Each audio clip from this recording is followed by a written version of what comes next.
Thickest.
All right, here we are.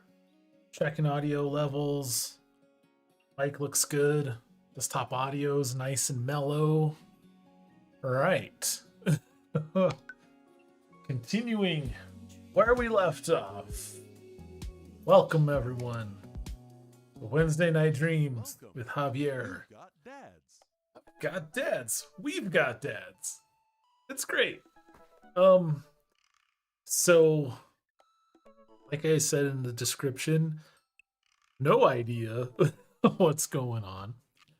And I'm trying a little bit of a different stream setup here at the camera, like over here now, running at a different resolution. It's just windows are rearranged. Everything is bananas. Javier, caviar, Javier, caviar. That's a tough one to say. That tripped me up. Because what the hell is a caviar? No idea. Yeah. So everything's switched up. Sweet. It's great. Good times. No idea what we're doing. I mean, we've been in this dad book thing for like I feel like weeks now, you know?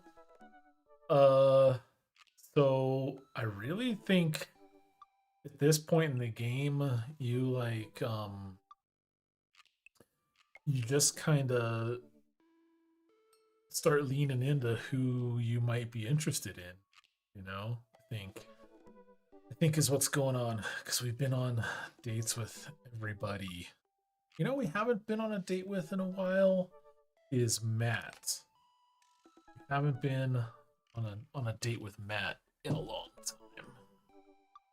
So I think we're gonna send a message to Matt. See what Matt has to say. I like Matt. I like his daughter. I like his coffee shop. I like his vibe. Just, it's just super chill. That's what we all need. Levels of chill. I think. All right.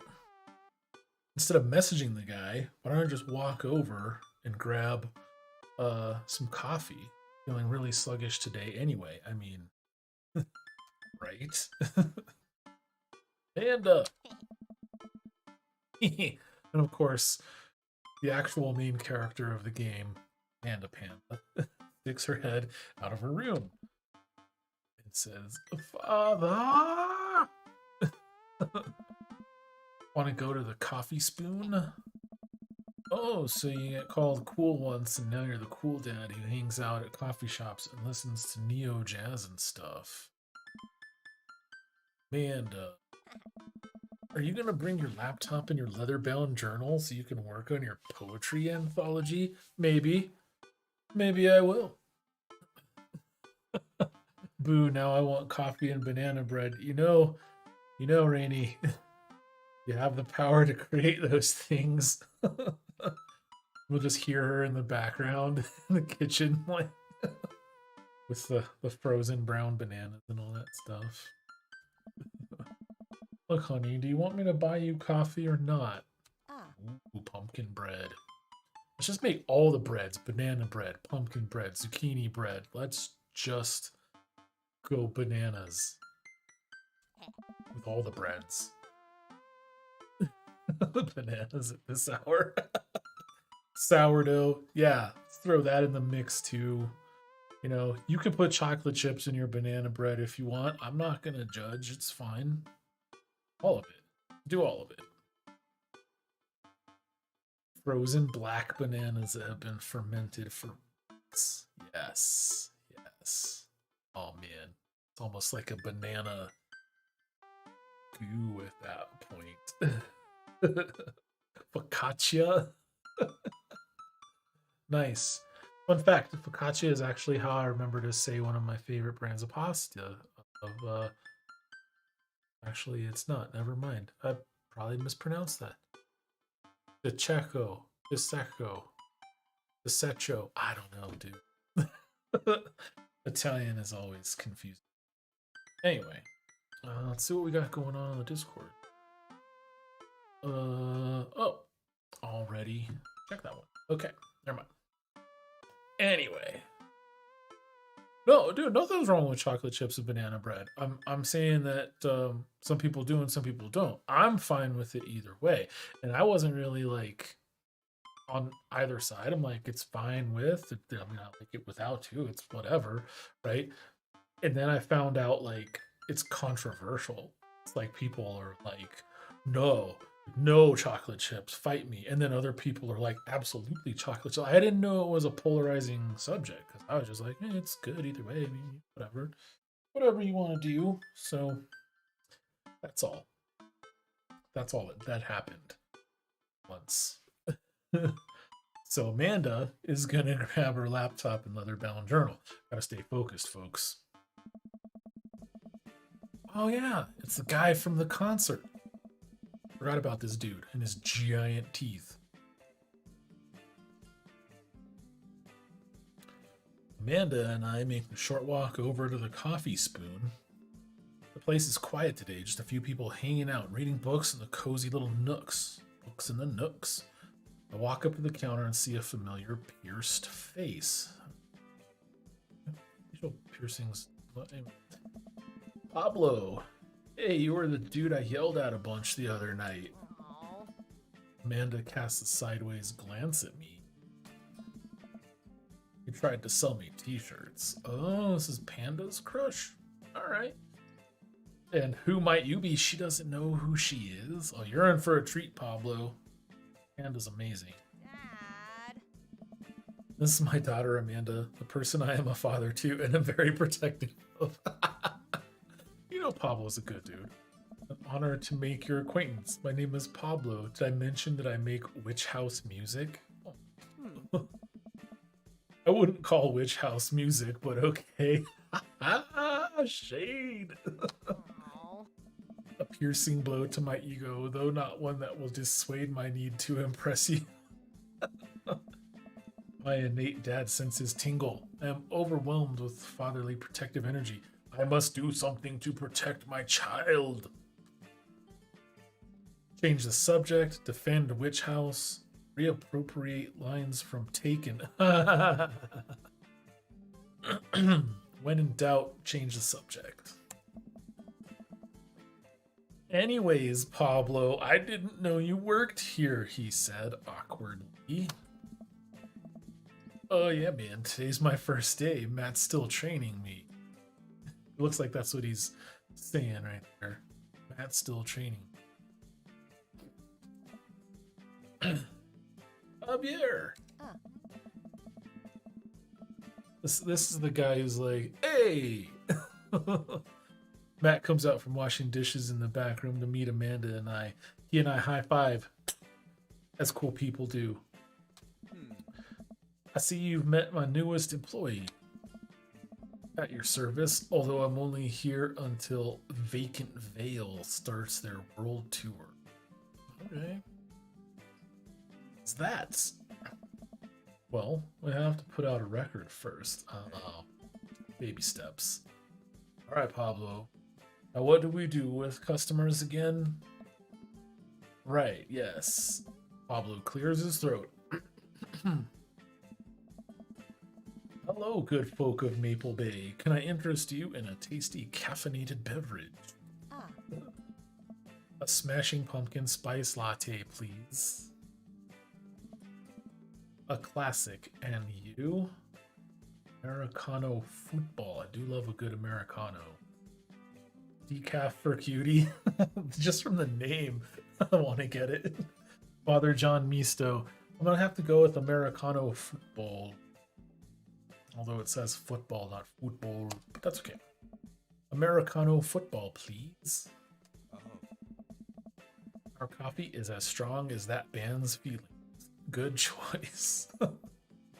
I don't get it. It's true. I don't. I just like an Americano.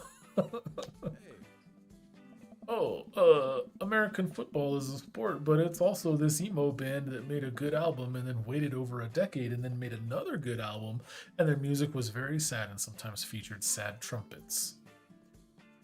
TIL. Love it. Alright. And I'm over explaining the joke again. Coming right up. Pablo gets to work making our drinks while Matt observes him. At that stage, the observational stage of the training, very crucial. Hey, he'll get the hang of it. For as goofy of a dude as he is, kid works hard. Hey man, that concert was a lot of fun. We should hang out again. Hell yes. I'm actually gonna be done training Pablo in a couple hours. I was gonna go record shopping. Wanna come along? Record shopping? Fun fact, never been record shopping. It seems like it'd be pretty fun.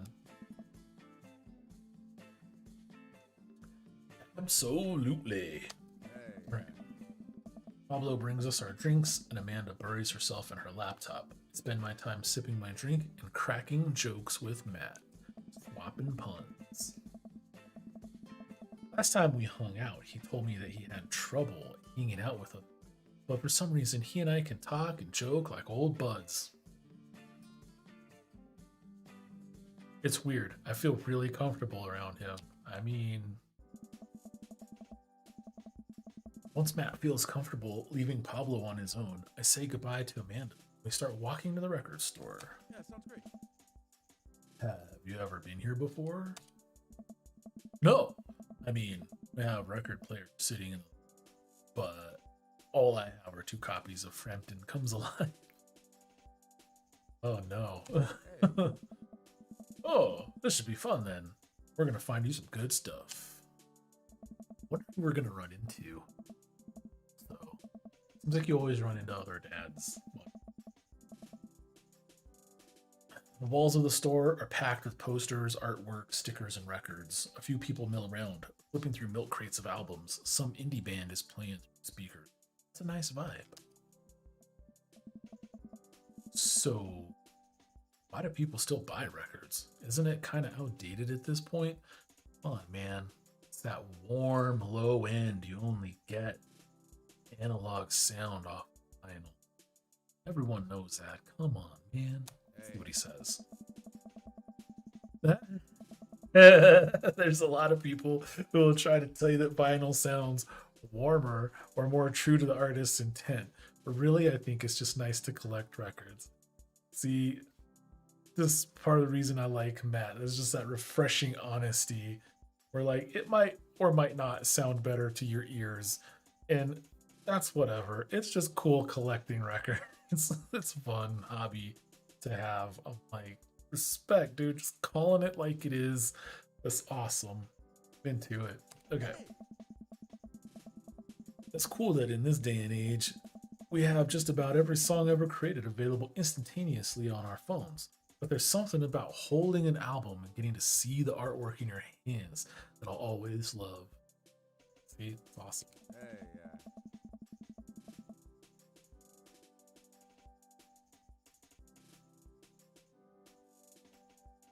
That's why I try to get as many of the records that I love in physical form as possible. It can get away from you. Like collecting anything, it can just it can go crazy. So, yeah, could be careful. Remember when we were kids and would have to wait around by the radio with a cassette tape so that we could record our favorite songs? I do. Yeah, sounds great. It made each listen really special, and mixtapes were even cooler because of how much work they took. True. Now you just make a playlist. I think the last time someone gave me a real mixtape was in high school. Yeah, that all checks out. Hey, yeah. Look around the multi-level record store and spot some genres: future wave, jungle, anarcho-punk, nunsploitation. Nunsploitation. Okay. I have no idea where to even start. Man, this is a little overwhelming. Hey, yeah. Here, let me help you find something you might like. If you were a milkshake, what flavor would you be? Cookies and cream, a strawberry, or purple?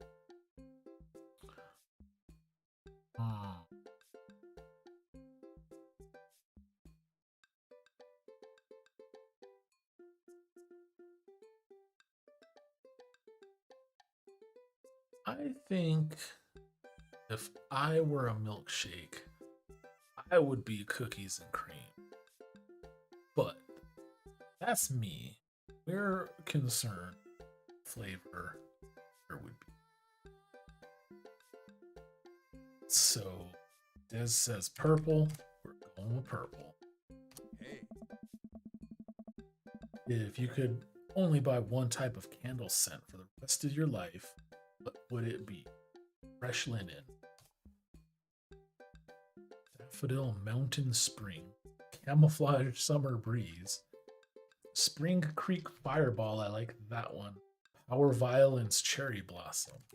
I like spring creek fireball, but I don't know. Open a suggestion on this one. And the guitars on the wall to look like Guitar Hero controller. Power violence cherry blossom. All right, here we go. Let's see. What is your favorite ambient sound? Power violence cherry blossom is another good username. I hope you're like jotting these down. You can just change them, depending on your mood. That'd be pretty cool, I think.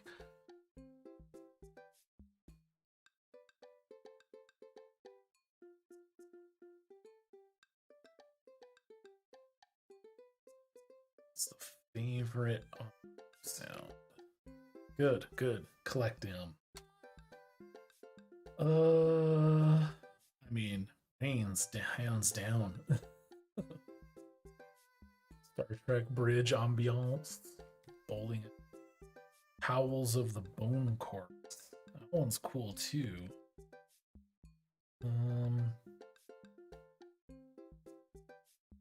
Yeah, let's go with rain in honor of just Barbary rain things. What's your dream vacation spot?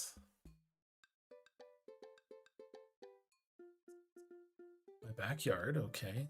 Yes. Inside an active volcano. No. Living off the fat of the land in Ibiza. I don't think so. Starting a new life in the Baltics.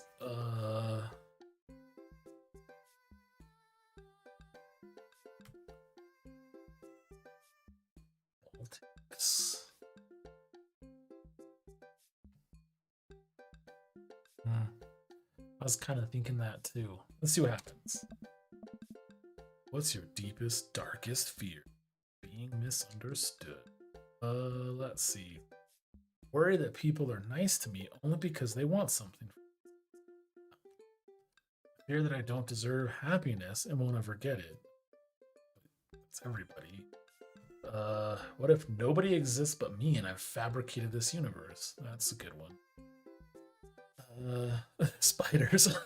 Saying you too when the waiter tells you to enjoy your food.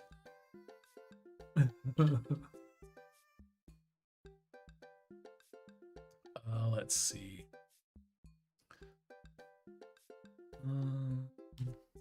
Let's go with the fabricated universe. Yeah, the second one and the last one are like that's just everyone. It feels a little fortunate. It's the I think it's this third one. Go with. Matt thinks for a moment. Huh.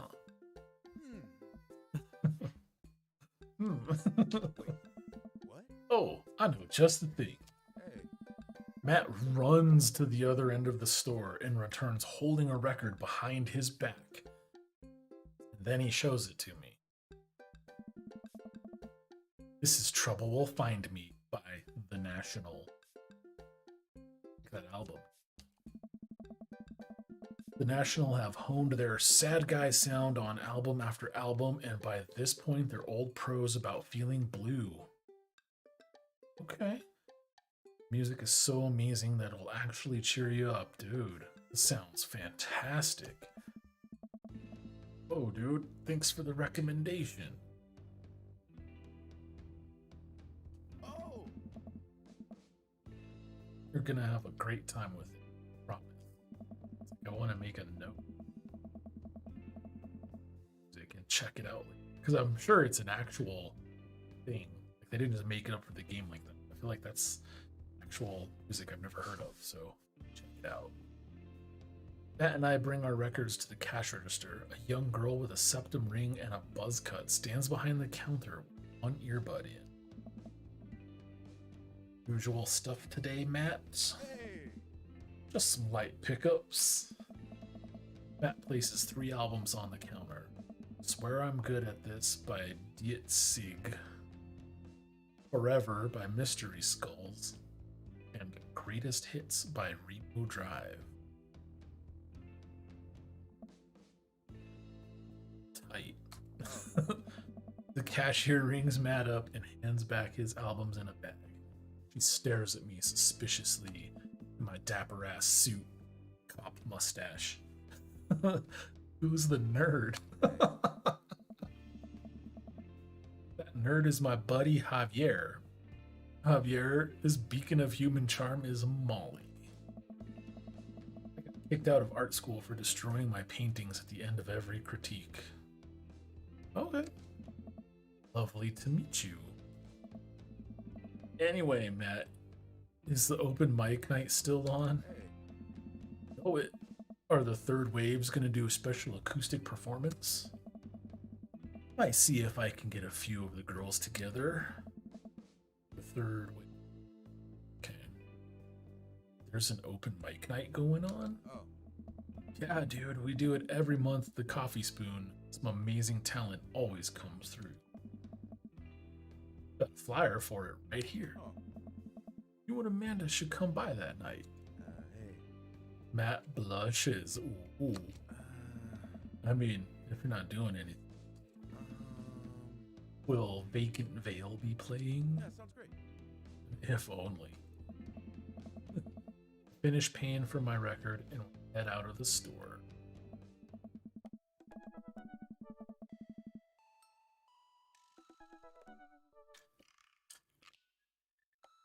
Man, what a trip down memory lane. I haven't been in a record shop like that since Vans had shag carpeting. Vans, like the vehicle, not shoes. Now that you mentioned it, isn't it strange to think of all these weird little musical memories? I mean, well, I think music is Very time and place sort of. The song is important to me, not only in that I think it sounds good, but where I was and what I was doing. Listen to it. Truth. There's music that reminds me of exes, of struggling through school, of being so poor that I didn't know where my next meal was coming from. Hey. All that stuff. Listening to those songs reminds me of those moments of my life.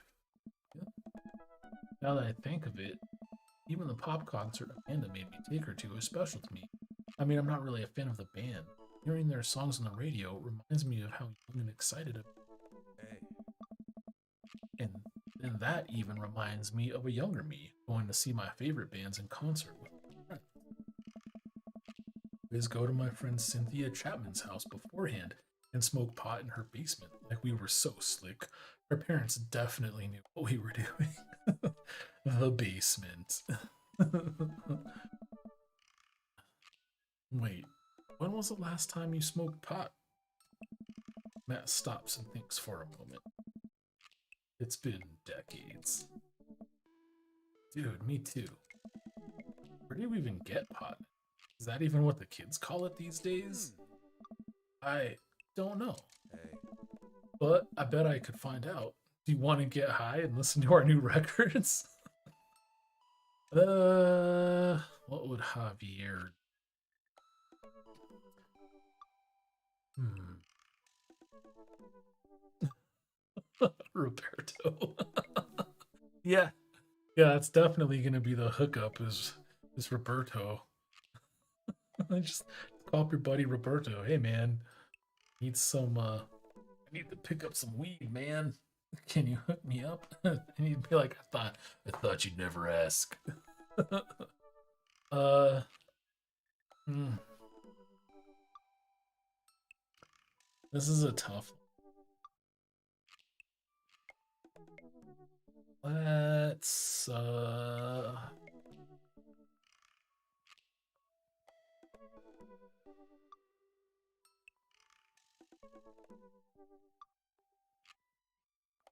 yeah, why not?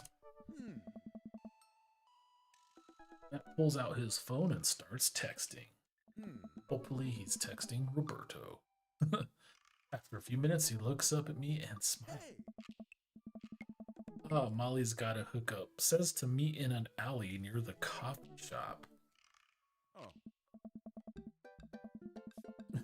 Okay, if it turns out it's the feds, you make a break for it and I'll take the heat. Just promise me that you'll raise Amanda like she was your own. Hmm. You realize that weed has been legalized in this state, right? Why are we buying it in an alley? I definitely Hey. knew that. But we live in dangerous times. Who knows what lurks in the seedy underbelly of Maple Bay? We find ourselves on the wrong end of a deal gone bad. Just look out for Amanda. I swear. Huh? Oh, here's our guy. Who's it gonna be? Coming around the corner of those nasty grease dumpsters, shrouded in darkness, is a lean figure dressed all in black.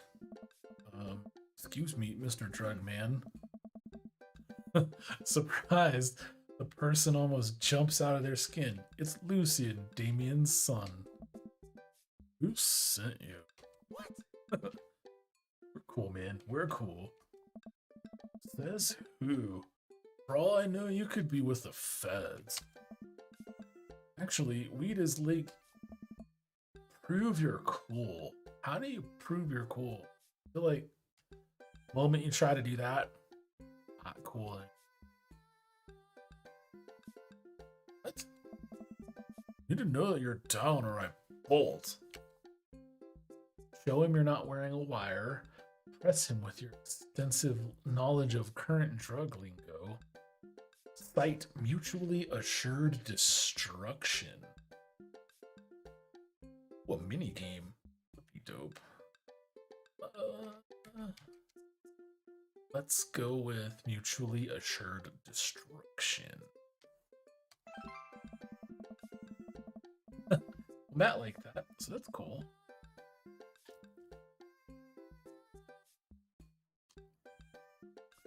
Look, man, we're trying to buy drugs from you. And we know you sell drugs. You have dirt on us. We have dirt on you. We're in this together now. Look, it's fine. I get it. Buzzcut Molly said you were coming. Right. Now that formalities are out of the way, let's make a deal. Alright. How much do you want? One. One weed, please. One what? Oh. Yeah. Hey. You mean he means weed, Lucian. Yeah, but how much? Hmm. Hmm. One? Oh my god. Look here, take this and give me $10. Just don't tell my dad. Let's all forget this ever happened. Hey. I'll tell your dad if you don't. Lucian hands me a baggie of something and disappears down the alleyway.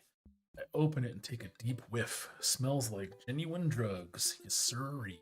Oh. That went smoothly. Yeah.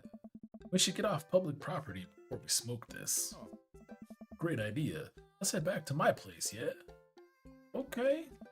Okay. Is it gonna be like a weed smoking minigame? Matt and I walk to our cul-de-sac and stop at a gas station on the way to buy rolling papers and soda. I feel like I'm 16 again. Well, loft. Nice.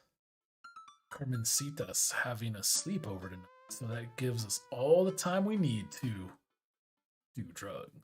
Hey. Awesome. Let's do some drugs. Hooray for drugs. Matt pulls one of the records out of his bag and puts it on for us. Plop down on a comfy leather couch and look around his place. There are a bunch of band posters, and his record collection takes up an entire. Whoa, what a collection. Been collecting my whole life. It was nice to finally get them all in one place after being on the road for so much of my life. I had to ask my parents to hold on. Oh no. Matt sits down next to me, and we lay the marijuana drugs out on the coffee table. Do you want to do the honors? It's your house. Oh. If you say so. Huh? Matt pulls out some rolling papers and sprinkles some of the beatnik tobacco onto a piece. He starts rolling it back and forth, and the paper breaks almost immediately, spilling drugs all over the couch. Yes, one marijuana drugs, please. Although marijuana drugs could be another good username. Marijuana drugs says. It's getting a little warm in here. Take out the sweatshirt.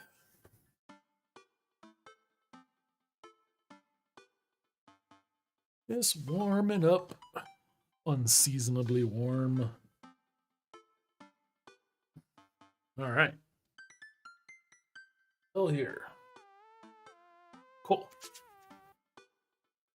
Hey. Never was too good at this. Yeah, sounds great.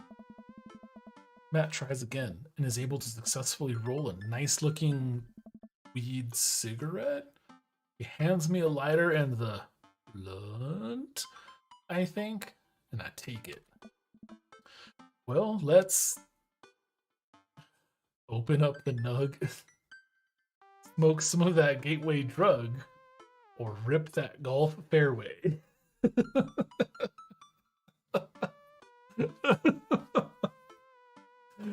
I'm gonna go with open up the nug. For anyone who wasn't aware that nugs are, a term for marijuana buds. Hey. Oh no. Matt did not like that. Is that a word? Yes. I light the joint and inhale deeply. Cough, cough, cough. This is not what I remembered. Yeah, Matt did not think that was funny. He did not like that. Probably should have gone with the golf fairway. It's been a while though. Maybe pot drugs have just gotten more potent since the last time I smoked. Yeah, probably. I pass the joint to Matt and cough a little bit. Should it sting this much, or am I just a baby? Huh? Matt takes a hit and his eyes go wide. Hmm. That's not weed. Oh gosh. Hey. Did we develop a taste for meth? No, it's... Matt takes another hit and winces. Yeah, this is oregano. I sniff the air. Yeah, that would definitely explain why it smells like a pizza place in here. We got scammed. That little punk ripped us off. Hey. Oh well, we can still relax and enjoy the music sober. That's true. You know what? You're right. Hey.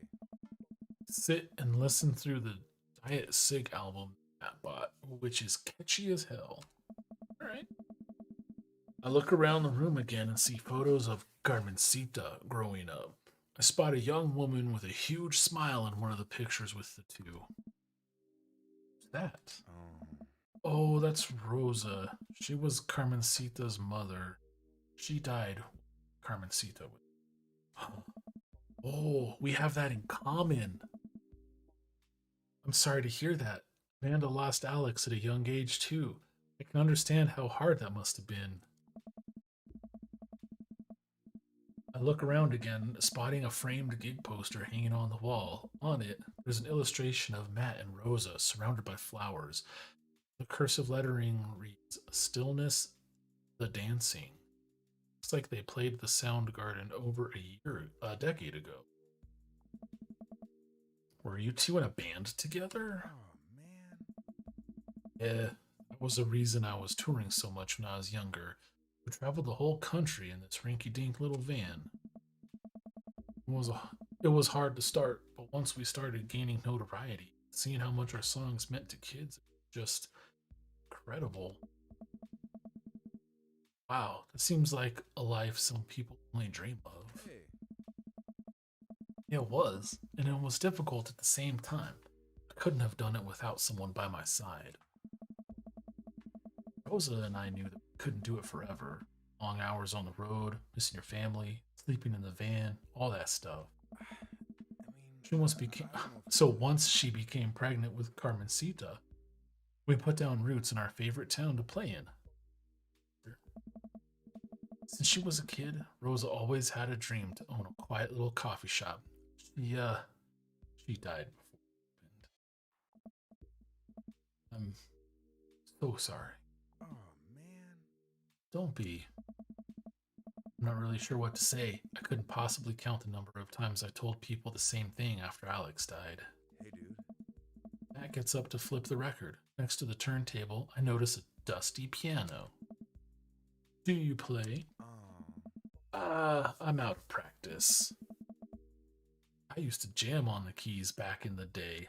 Hmm. Yeah, can you tell the truth for just 10 fucking seconds? Oh yeah? I fronted the hottest 7-piece ska band that Eagle Rock Bay High School had to offer. Actually, maybe he's not full of shit for once. Hey. No way, you had a ska phase? Phase? Ska never dies. Hey. Except for Communist Manifesto, who broke up after the senior talent show to pursue solo. Hey. Dude, that's so rad. Matt pulls out the piano bench. Give me some of that two-tone love. Oh man, let's see if I still got it. I sit down at the piano and play a mini game. Go with a classic, stick to your ska roots. Anyway, here's Wonderwall. Okay, anything but Wonderwall. What should we pick? Anything but Wonderwall. Please. It's gotta be a classic or ska roots. Alright, here we go. Ska it is. Hey, I think I'm doing it. I'm playing ska. Hey. Wait, that was just smoke on the water. Matt, I've forgotten how to play. Oh no. Hmm. Deep Purple is always appreciated nonetheless. No shit, it's the Deep Purple. I always thought it was just Deep Purple. Apparently they're the Deep Purple. I'm like Prodigy is the Prodigy. All right, buddy. Can you top that?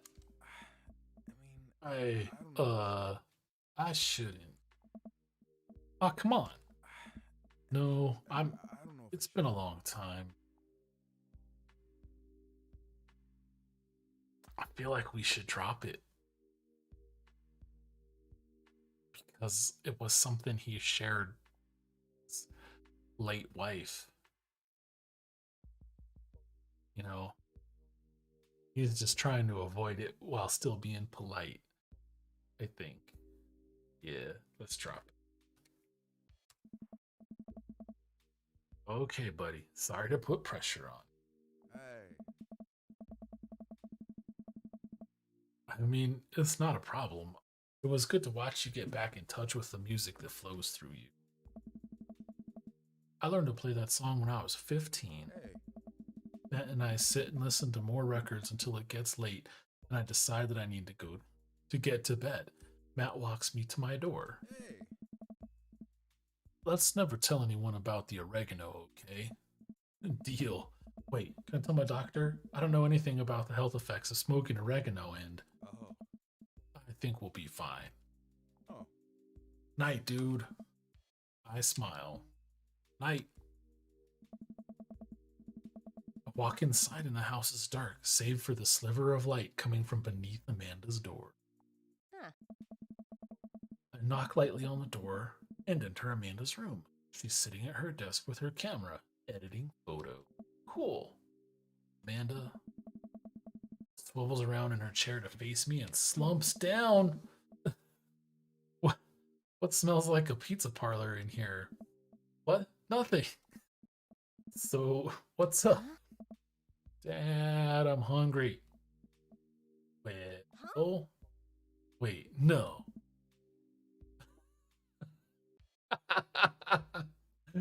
I'm hungry. No, I'm dead.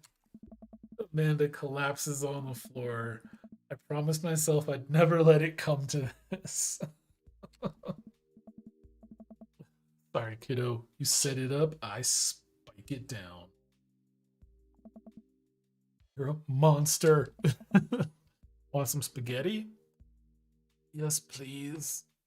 Huh. Gonna whip up a little spaghetti. Boil pasta. Heat up sauce in a pan. Well, I boil pasta and heat up sauce while Amanda watches. Despite my best efforts, I'm not able to set it on. Eh? How was record collecting? It was great. Do you know that Matt used to play in a band? Mm. No way. Was he good? I don't know if the band was good, but he played some piano for me tonight and it was amazing he did. Didn't. Was that oregano after? He played piano for you? Dude. Yeah, I brought it up that he should play at the open mic night that's happening in his coffee shop, but he got kind of weird about it. Not how I remember it, but okay. Hey, I saw a flyer for that. We should go. It's not too late to start a father-daughter punk band and play a couple tunes there. Yeah, let me break out my glockenspiel. I think I only know hot cross buns, but we can work off of the chord progression. Amanda and I have a nice dinner before she goes back to her room to do photography stuff. I end up watching True Life, I'm a House Hunter.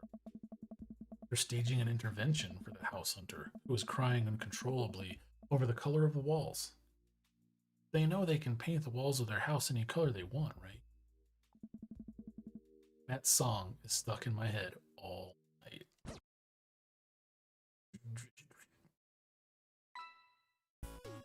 Date complete. I feel like I got maybe a A. Yeah. There's some Oh, great stuff out there. a bee. Oh, that's gotta wait.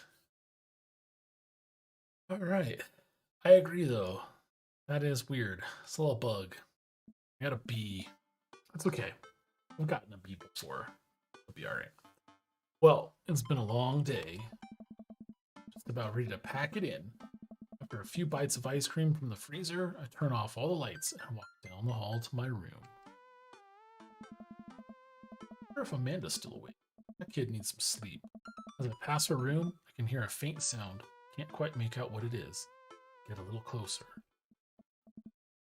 Is she crying? I knock gently on the door. Hey, Amanda? The crying immediately stops. Not right now. Her voice sounds strained. She sniffles. I need to make sure she's okay. I open the door. No.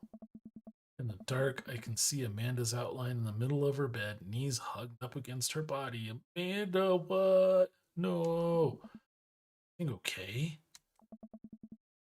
I don't want to talk about it. She doesn't want to talk about it.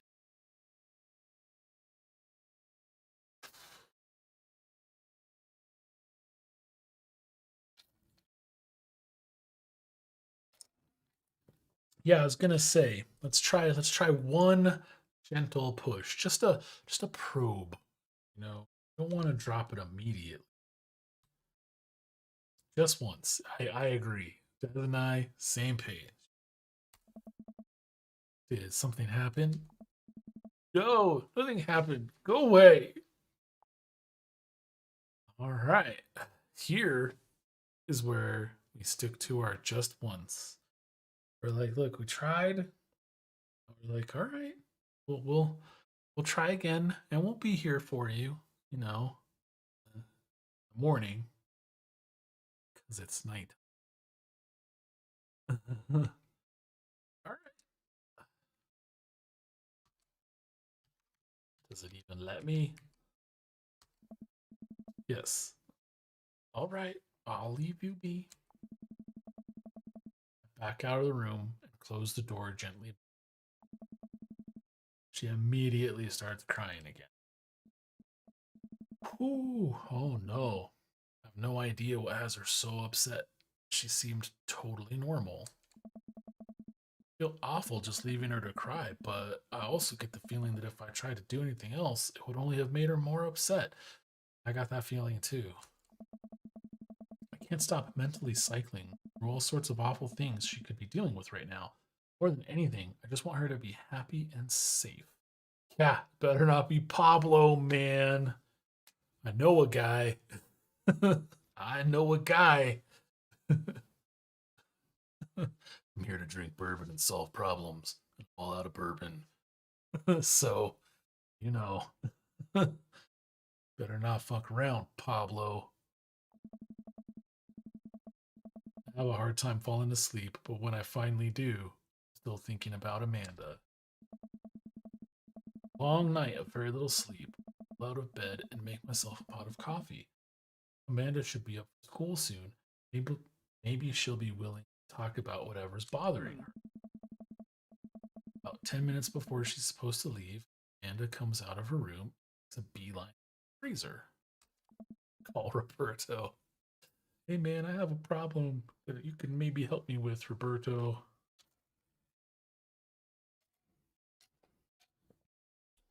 Morning, Amanda. Morning. Drops a frozen waffle into the toaster and slams the freezer door. She won't look at me. Yikes. So, anything big going on at school today? Ah, Okay. Do you need a ride to school? No. Some coffee? Amanda pulls the toaster lever up and takes her still freezer burned waffle out before it's finished cooking.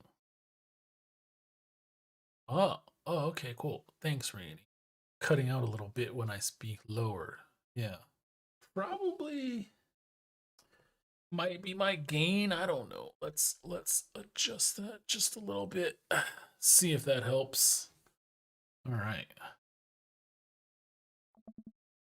It's either that or my noise gate, but we'll see how. We'll see what happens. I have to go. Amanda picks up her bag and storms out. She might be mad at me over the oregano.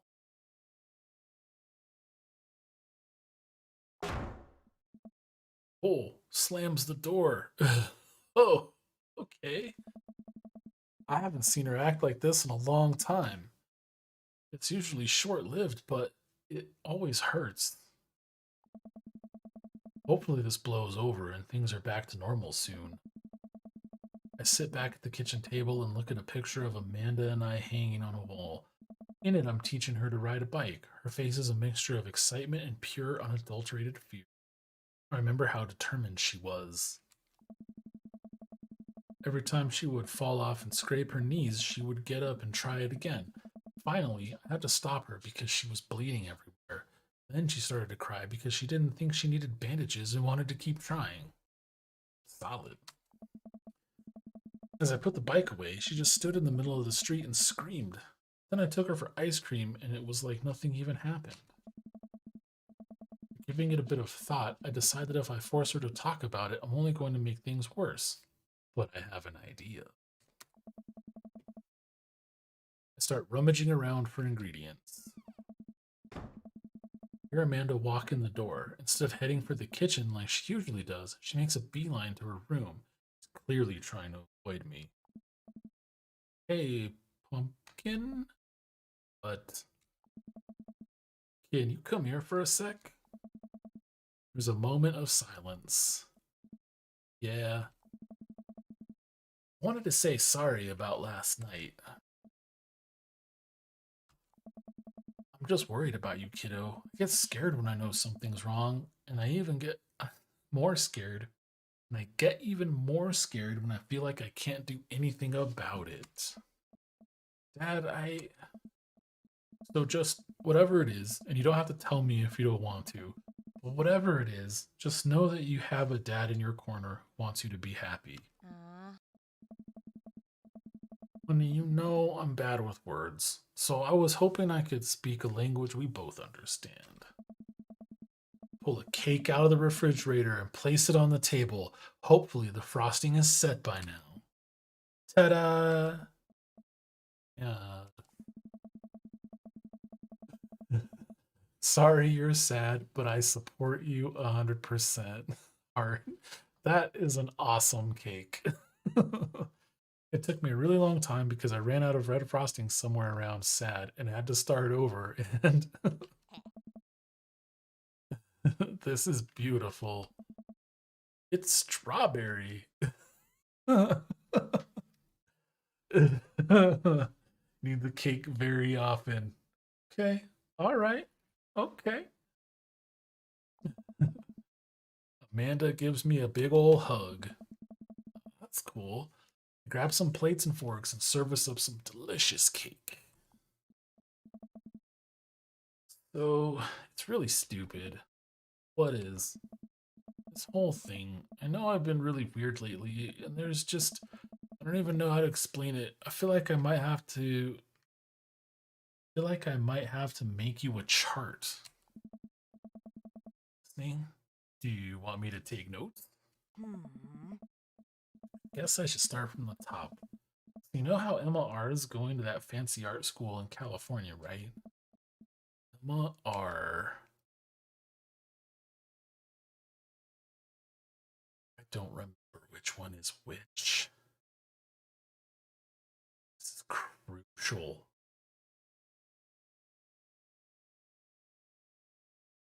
Yeah, there's Emma R. P. I feel like Emma R is her best friend.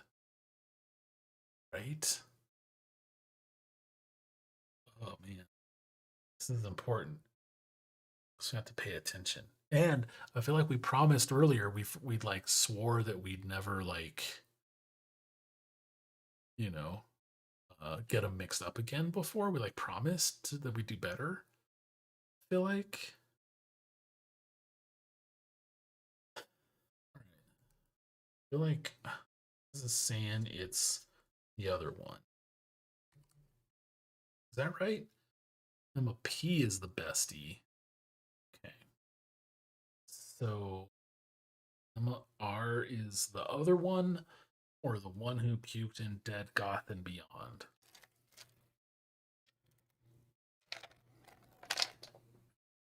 The other one sounds it could be right. Yeah. All right. Confirmed. Let's go. I guess you're not technically wrong. It's good to have fallbacks like that one. Good job, Des.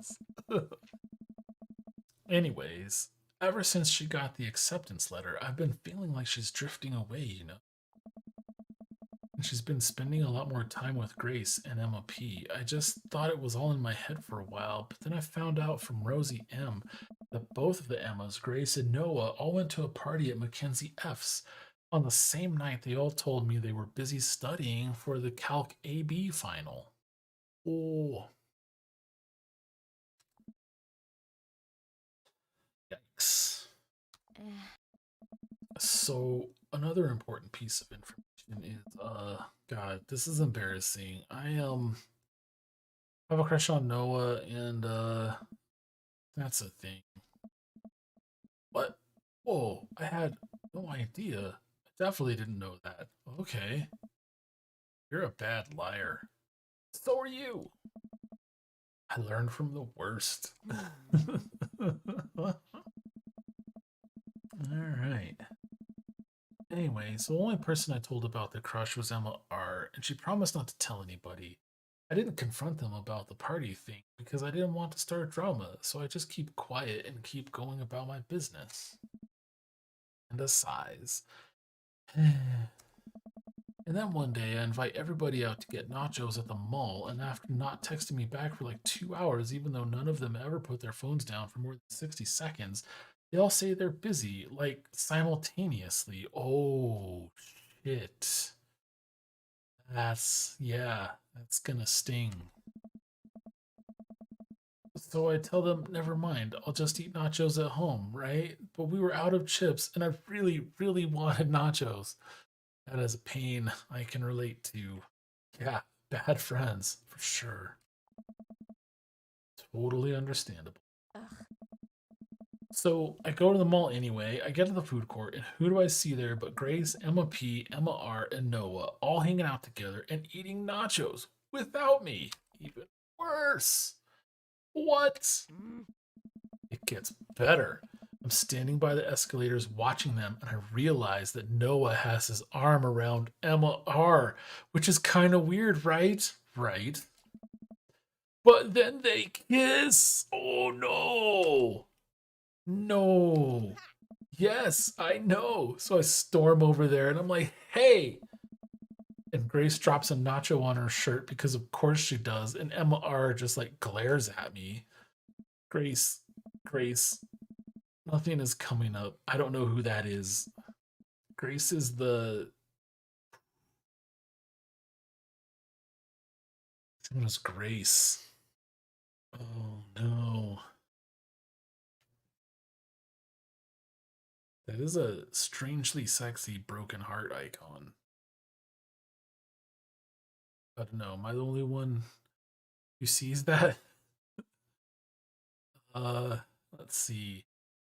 Boring. I feel like Grace is the boring one. Like, I think. Yeah, boring one. Pretty sure. Let's see what happens. Here we go. Emma P pooped the bed. Okay. Well, yeah, but that's not the important part. Grace is the one nobody really likes. Or I guess that's me now. Oh, shit. But anyway, nobody will say anything. I'm just like, you guys suck. Which I realize is not the most eloquent thing to say, but I was very angry and really embarrassed, and I just wanted to get out of there. Oh, that's perfect. That was perfect. Just like, you guys suck and leave. Hell yeah. So I left without nachos, might I add, which only further contributed to this shitty day. And I immediately drafted a super long text to the group chat asking them why they've been so weird. Oh no. Okay. And I wrote another one to Emma R asking how long the Noah thing's been going on. And sorry, I know that's a lot. You still following? I am following. I am wrapped, Panda. I am enthralled. Please continue. What did Emma R say? Ooh, okay. Get a load of this. Emma R says, you know what? Let me just read it to you. Amanda pulls out her phone and reads, word for word, an arduously long string of text messages. Can you believe that? I can believe that. Believe that.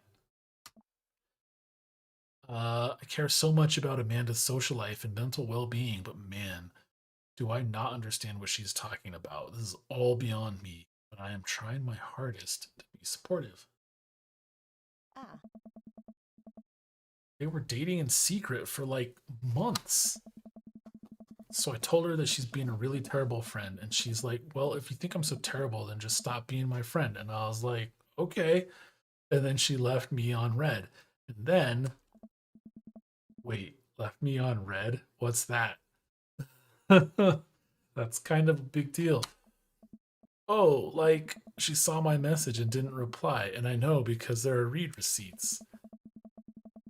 I don't know what read receipts are, but I'm just going to nod and pretend I understand. Gotcha. So while this is all happening, I'm talking to Emma P about how mad I am because she's at least being kind of reasonable, and I'm venting to her about how pissed I am at everybody and stuff. And then out of nowhere, Noah texts me and is like, how could you say that about me? And I'm like, say what about you? I didn't say shit about you. What are you talking about? You wish I was talking about you. Shit. And he tells me that Emma P sent screenshots of everything I told her to the group chat that I got kicked out of. Oh no. All right, I think you lost me at screenshots. But that definitely sounds bad.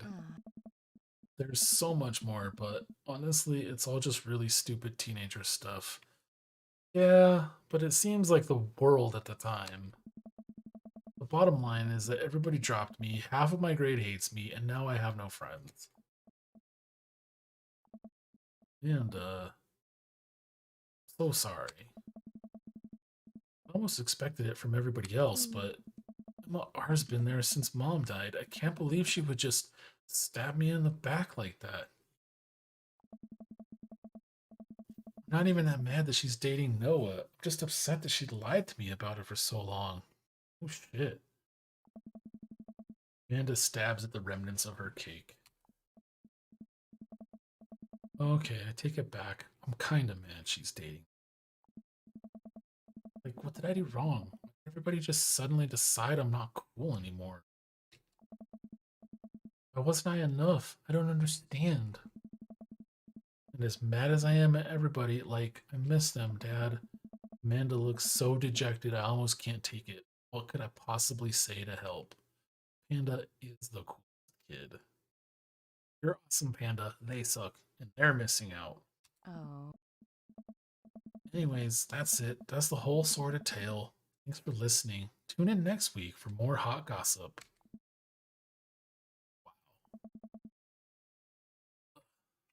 Hydrate. Replenish all these tear water that I'm losing. I know it's pretty dumb. It's not dumb. No, it's a stupid thing to be upset over.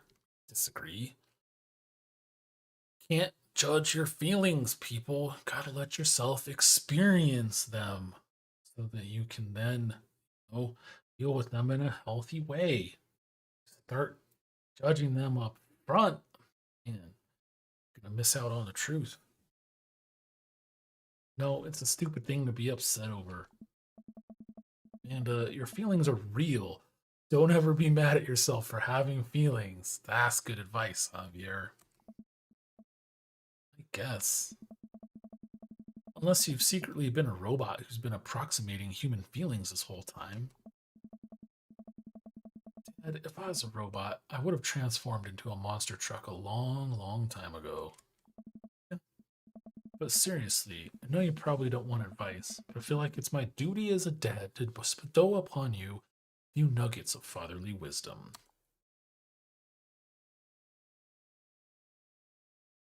I feel like not all friendships last forever. Ugh. That's one of those things that's like true, but not like really helpful in the moment, right? Like to just explain away that, every relationship has a life cycle, typically like this, that, and whatever. Like, you know, uh, I feel like real friends don't do that is a bit of a platitude and maybe a little conciliatory, but it's the best answer, I think, out of these three. I don't know. What do you think? I feel like me and Des are on the same page with this one. Um, but real friends one. Yeah, I agree. Let's get a little lip balm. It's getting balmy up in these lips. It's so dry here. When you get older, you start realizing the sort of people you want to associate yourself with. You really want to surround yourself with people who would do something like that to their friend?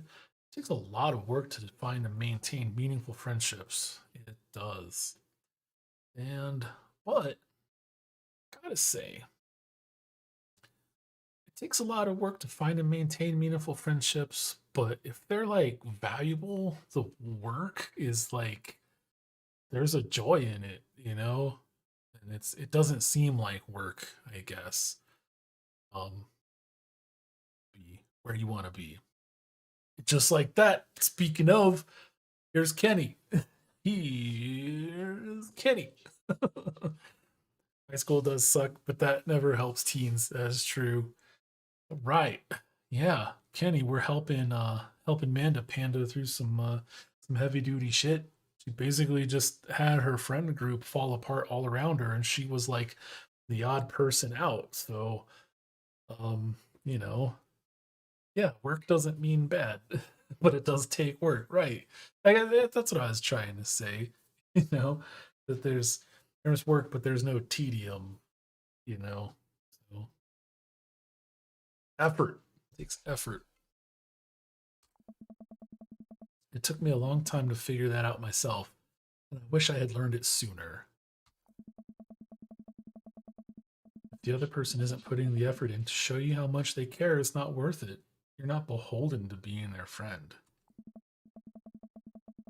Ultimately, I think this says way more about their character than it does about yours, because you're amazing. If they can't see that, well, that's their problem. That's like exactly what I would have said, I think. Effort is a sign of love. Yeah, that's true. Poor Panda, but she'll get through this. She will learn from it. Come out better for it on the end. I'll keep that in mind. I look down at the table. Did we just eat that whole cake? Oh shit. Yes, we did just eat that whole cake. Oh no. Well, good talk. Amanda gets up to go to her room. Before she closes her door, she turns around. Hey, Pops. Yes. Thank you. You are always welcome. Love you, Amanda. I love you too, Dad. Oh, it voiced it for us. Awesome. Cool. Game over. We just won. So, right on. Thanks for watching. Welcome. You've got dads. Oh boy.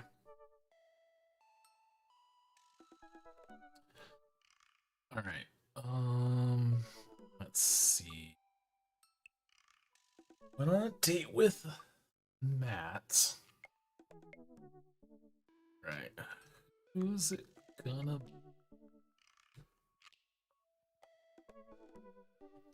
Should we go on a date with Hugo? legit crying over here. Oh, yeah. That was an intense scene. That's why I was like, and we're done. We're collectively a good dad. Yep. Okay. Who's it? Who's it gonna be? Who's it gonna be? Brian. Brian. Ugh. I don't have a voice for Brian. That's okay. Let's see here.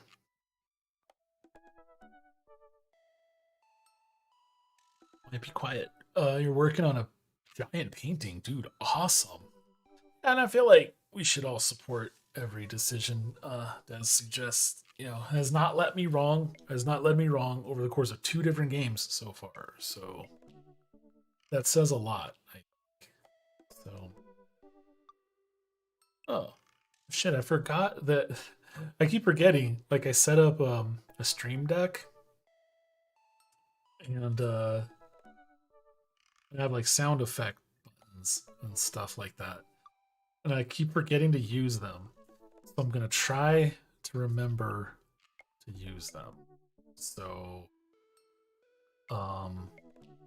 yeah, I'll say no more. Brian, it is. What's up, Brian?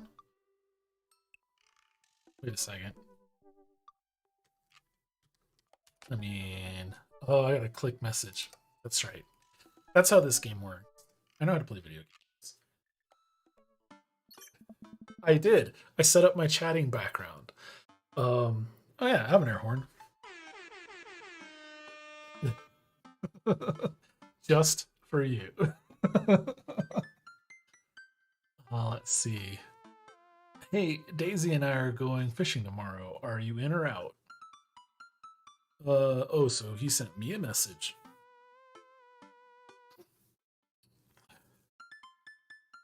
Yeah, I didn't want it to make it, bad. I didn't want to, it should just be fun. All right. Go fishing with Brian and Daisy. Yes. Oh, good. I'm glad that worked. It took a minute to set up. Like this would have come in handy for the mat date.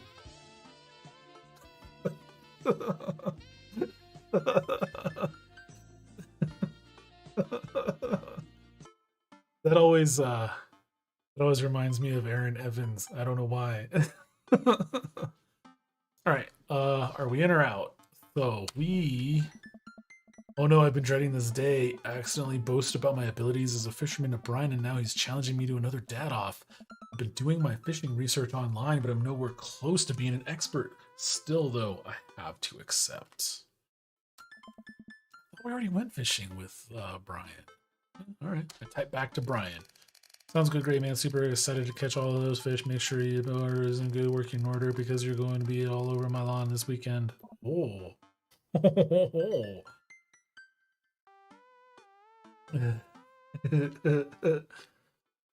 Oh, you're not going to get any work done hoeing like that. Brian responds back, letting me know that tomorrow he'll pick us up in an hour I had previously forgotten existed. Oh, fishing. It's that kind of fishing. 4 a.m. fishing. Terrible. Amanda comes into the room from the kitchen, eating a cheesesteak by biting it off piece by piece like some kind of monster. Right? Lawn.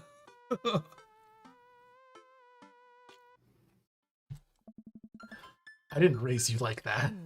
What? It's called string cheese and not chompy cheese for a reason, Amanda.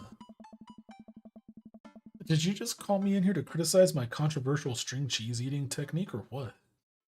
Yeah, I mean, I do that too. Although I feel like it does taste different, like the two, techniques.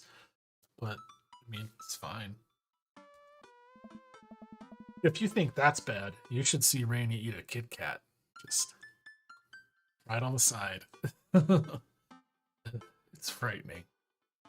No, Amanda, we have to go fishing tomorrow. Well, you have to go fishing. I get to play with Brian's dog. When you manhandle it, it tastes like hands. Fair enough. Maybe. My hands are delicious. In that case, if that's true. How do I become a master of fishing overnight? You went fishing in the Girl Scouts, didn't you? The Kit Kat technique controversy. Yes, yes. Let's see. Nope, my stint in the Scouts was brief and purely transactional. Thought I could get free cookies, but I didn't know that I had to, like, be outside and tie knots and stuff. Yeah. So, full disclosure, I was kidding about the Kit Kat thing. I was equating her string cheese technique with eating a Kit Kat by taking a giant chomp, like, out of the side, perpendicular to the lines of the Kit Kat.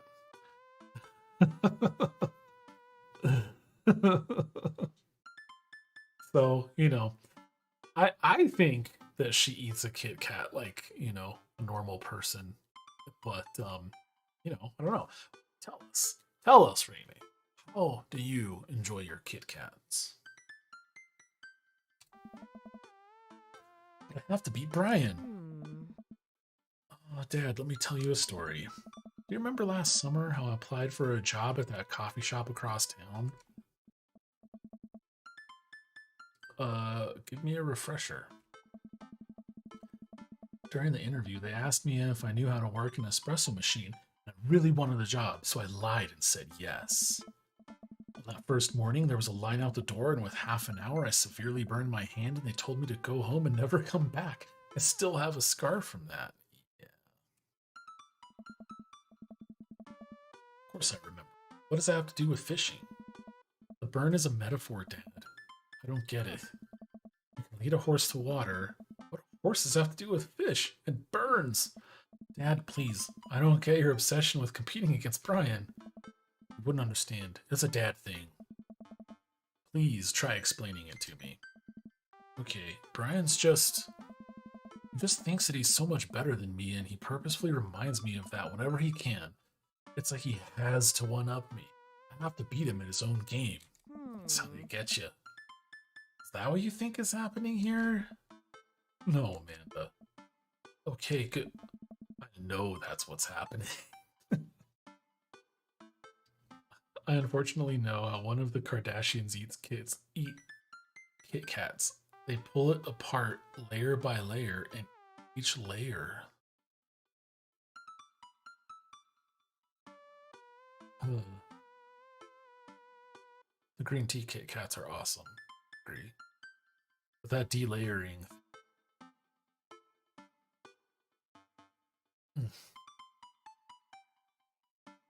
Defeats the whole purpose. Alright, Pops. We should both be getting some sleep. See you in the morning? Night, Panda. Go to sleep. Brush my teeth. Throw on some pajamas. Climb into bed. Set my alarm. And close my eyes. Okay, sleep. I'm wide awake. Yeah. I can't help but think about the last time I went fishing, hoping that there's something I can glean from it to give me an edge over Brian. I was about 9 years old. My dad woke me up one morning and told me to get dressed and meet him downstairs. It was still dark out. I had no idea what was going on. Before I knew it, we were both alone on a freezing cold lake.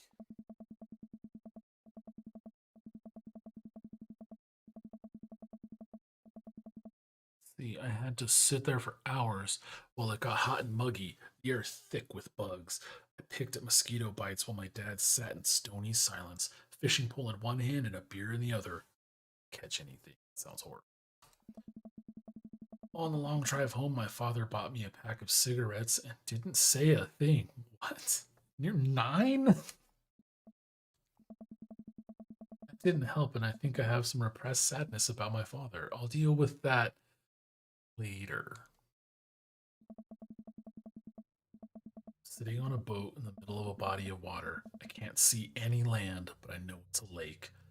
The water is placid and still. I'm holding a fishing pole. Also, I'm having a dream. I don't understand why, but it feels like my life depends on catching fish right now. Cast my lure into the water and wait. And wait. And that's not how lures work. And wait. My whole being is filled with hopelessness as I watch the line disappear into the depths below. You used the wrong lure. I look up and see my father, just as he looked that one cold morning. Disapprove. Panicking now, I pull the lure up and try to grab a different one, but all of the lures in my tackle box are the exact same. I look up to my father for guidance, but he's gone. I try casting again, but I can't hold my footing. My boat tips over and I fall into the water, sinking further and further. I see the multitudes of fish that had been lying just below the surface, all swimming around me as if to taunt me. One fish swims up to me. He has Brian's eyes.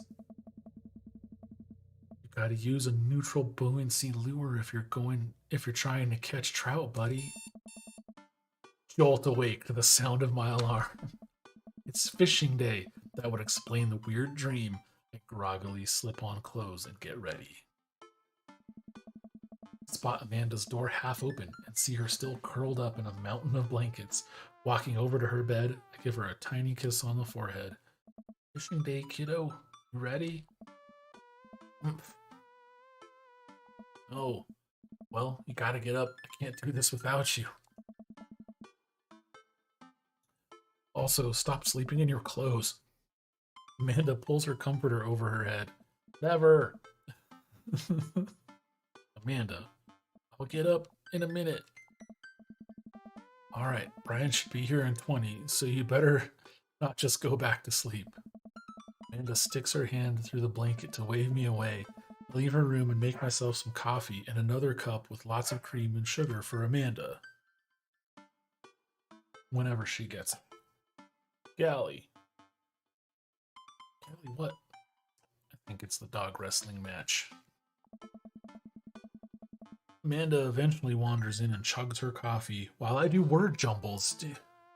Just 20 minutes, made all this coffee, didn't have time to hang out, do word jumbles. What's going on here? Is Brian late? I hear the doorbell ring. That must be Brian. Still rubbing our eyes, we walk outside to see Brian. He's decked out in fishing gear. Daisy's falling asleep next to him. Early bird gets the worm, buddy. You ready to fish? I was born ready. My eyes narrow in on Brian. It's a good day to die. Oh, dramatic, Javier. Hop on in, guys. Let's get this fishing party started. I'll walk over to the driver's side door and open it. Woof, woof.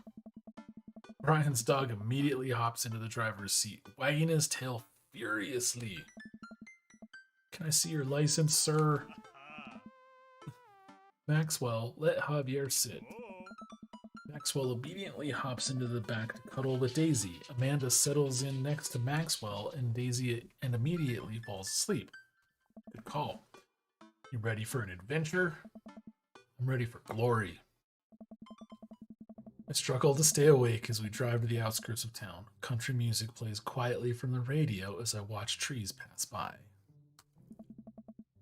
So, where exactly are we headed? It's about an hour north of here. Little spot I've been going to since I was a kid. My dad used to take me there all the time. I don't think anybody else knows about it.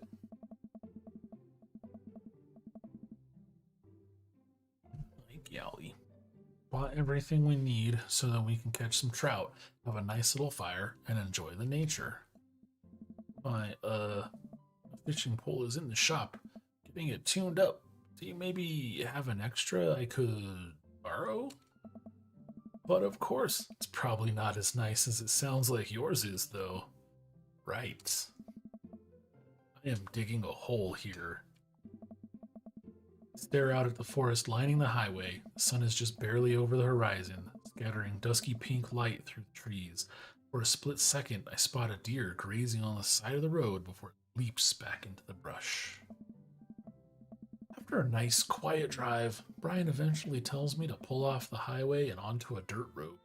The car bumps along until we reach a clearing that opens up to a magnificent lake. Well, here we are. Step out of the car and help Brian unload our gear as Maxwell runs around us barking. Kids wake up and wander to the shore where Daisy tries to teach Amanda how to skip rocks. Brian and I carry the tackle boxes and cooler down to the edge of the lake where he has a canoe waiting. A canoe. Ah, great, it's still a one piece. Hold on, help me out with Maxwell. I help Brian place a tiny dog-sized life vest onto Maxwell. Hell yes. Woof woof. All right, your turn. Brian hands me a lime green life vest.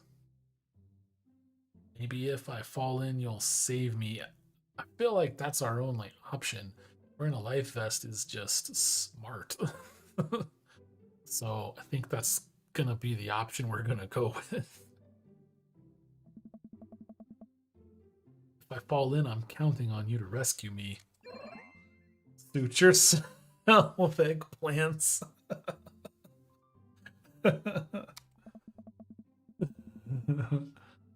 Brian turns to Amanda and Daisy, who are still skipping rocks. Kids want to fish. I'm good with just throwing rocks into the water. Amanda hurls a rock into the pond with gusto. Yeah, take that, water. Amanda, you're supposed to be skipping them. Is that what we're doing? Oh, sploosh in the chat. Daisy, don't you want to fish? I think catching fish is kind of inhumane. We're gonna go explore in the woods and look at bugs and stuff. Alright, be safe. Don't go too far. Brian puts the life vest around himself and we throw all of our equipment into the canoe. Maxwell happily jumps in and takes his place, looking out over the front of the boat. I get into the canoe as Brian shoves off. Paddle together to get ourselves in the middle of the lake. It is fun. Most freshwater fish usually feed at dusk and dawn, which is why I had to get you up so early. Yeah, I know. That's pretty common fisherman knowledge after all. Fisherman knowledge that I am knowledgeable about. Still a gambling man? You know it. Let's see who can catch more fish. You can catch more than one? Sounds easy enough to me. What's on the line? Besides all the fish I'm gonna catch, obviously. I was thinking something a little more high stakes than mowing the lawn. Custody of our children? More than that. Let's say if I win, I get your weed whacker. The Whackmaster 2000? That's a limited edition. But if you win, you get my pole saw. The Reach and Cut 3000.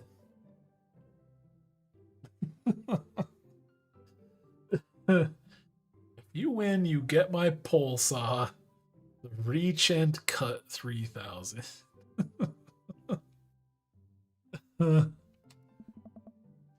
Cordless version? That's the one. Shit, the Reach and Cut 3000 is state of the art. My weed whacker is a prized possession, but there are those hard to reach branches at the back of the yard that have been begging for a pruning. Yeah, right? Pole saw. It's just, I mean, I feel like that's what they're called, but you're on. Shake on it. Suddenly remember that I don't know how to fish. My foolish fatherly pride will one day be my undoing. Watch as Brian ties a lure and does some stuff I can't quite follow with his fishing pole. He casts into the lake. Boy, now I have to do that. I stare down at the tackle box and at the pole in my hand. Let's see here. Some bait on the hook.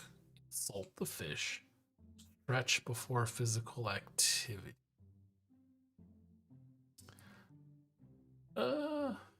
Let's do some bait, I think. Bait's gonna be the way to go on this one.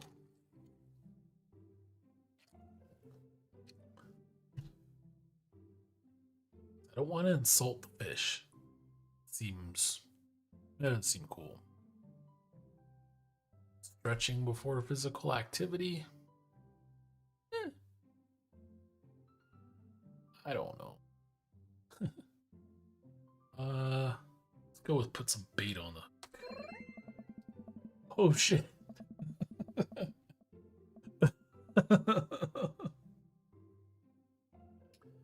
Fish a worm from the styrofoam container Brian brought.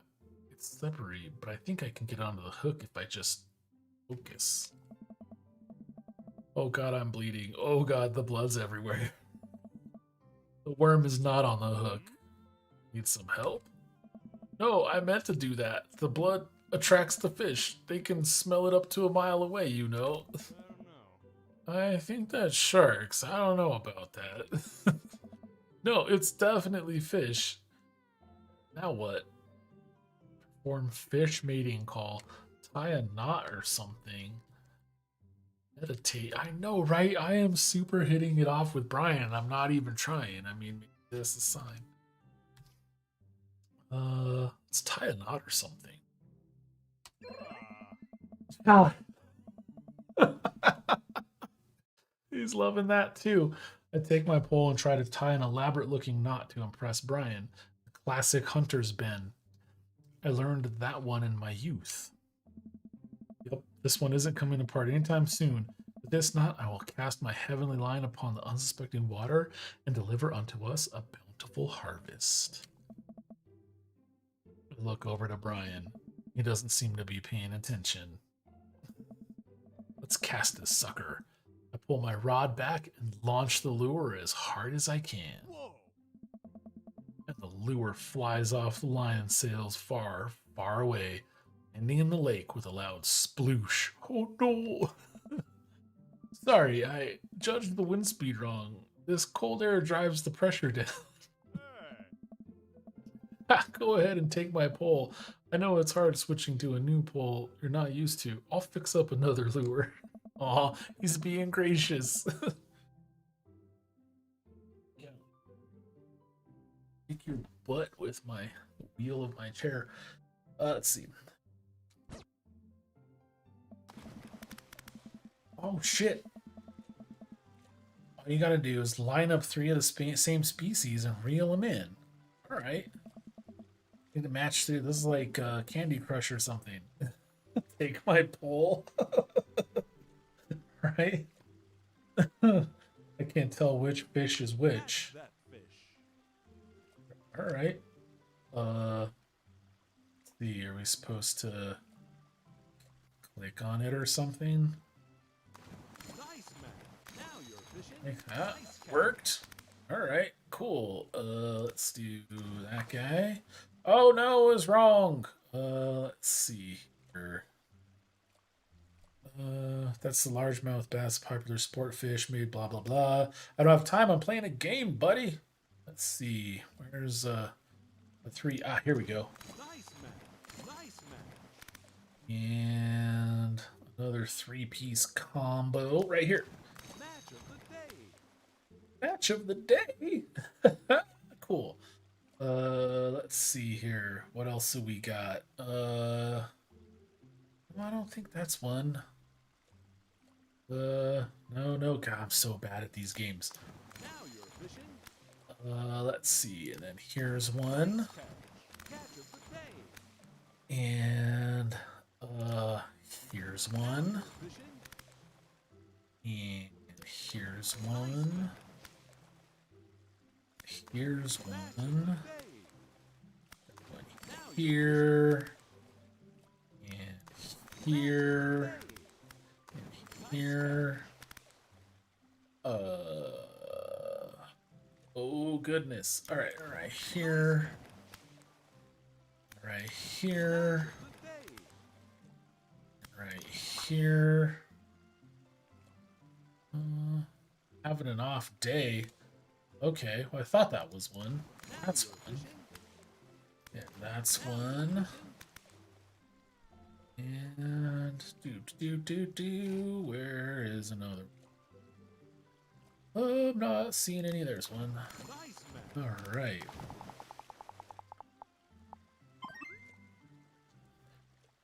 do matches toward the bottom because you're more likely to get lucky combos. Okay, good advice. Maybe I can try that again. Oh, this is way tougher than I thought. I look over to Brian, who's smiling and obviously enjoying his time out here on the lake. I will crush him. Suddenly, the fishing pole jumps in my hand. I reflexively tug upwards. I think I got something big. The tip of the pole dips down repeatedly and the line starts to run. Ah. Reel it in! I finally get the fish right up next to the boat. It's a long, beautiful rainbow trout. Delicious. Brian hands me a net. Tug away. Reel it in. It's all yours. I mean, I lean down and notice that my hands are shaking with excitement. This fish is bigger than all the ones Brian's caught. That pole saw is mine. The entire canoe tips over with me. I find myself sinking into the lake. Girl, tug that pole. I should have taken the life vest. Yes. Yes, you should have. All of a sudden, I'm embraced under the water and pulled into Brian's arms. Finally dragged upward, sputtering water. All of our gear floats on the surface. Maxwell doggy paddles around us in circles, having a great time. All right. Does that count as one? Well, seeing as all of our fish are now swimming safely back in the lake, I guess so. Brian laughs. Let's get you to shore. Let's get you out of these wet clothes. Brian and I flip the canoe back over and fill it with our now soaking wet gear. We row back to the shore with Maxwell in tow. Once we get to the beach, Maxwell darts off into the woods. Let's get me out of these wet clothes, apparently. Brian takes off his shirt. Dots of lake water glisten in the sun across his strong back. Man, all that general contracting must have built that guy like an ox. I hope he doesn't notice me staring. I'm gonna get a fire going so we can dry off. Wanna hand me yours? Yeah, okay. I reluctantly take off my own shirt and toss it to Brian. Suddenly wish I had done more sit ups in my life, or any sit ups at all, really. Another thing you've bested me in, stupid sexy Brian. You might as well fry that shirt up. Seems like it's the only lunch we'll have. Day's young. We can fish from the shore. Once Brian gets the fire going, I sit and try to dry off my pants. Brian sets a couple lures out by the water's edge. We're probably gonna have to put the kibosh on the competition for now. Until another day. Stomach growls. You hungry? Oh, I'm fine. Brian reaches into his cargo shorts and pulls out a few granola bars. I have a small child. I am flush with snacks. Brian joins me by the fire and I accept the cargo short granola. Cargo short brand granola. Sponsored. And now we're back to waiting. The girls get off to. Shouldn't they be back by now? I wouldn't worry about it too much. They're a couple of smart kids. That's what I'm worried about. They're too smart. Probably established a small rural government by this point, installed themselves as leaders. I take a look around at the sun cresting the tree line, casting the entire lake in a warm golden glow. The forest seems to be coming alive now. Birds chirp in the distance. Wow, nature is beautiful.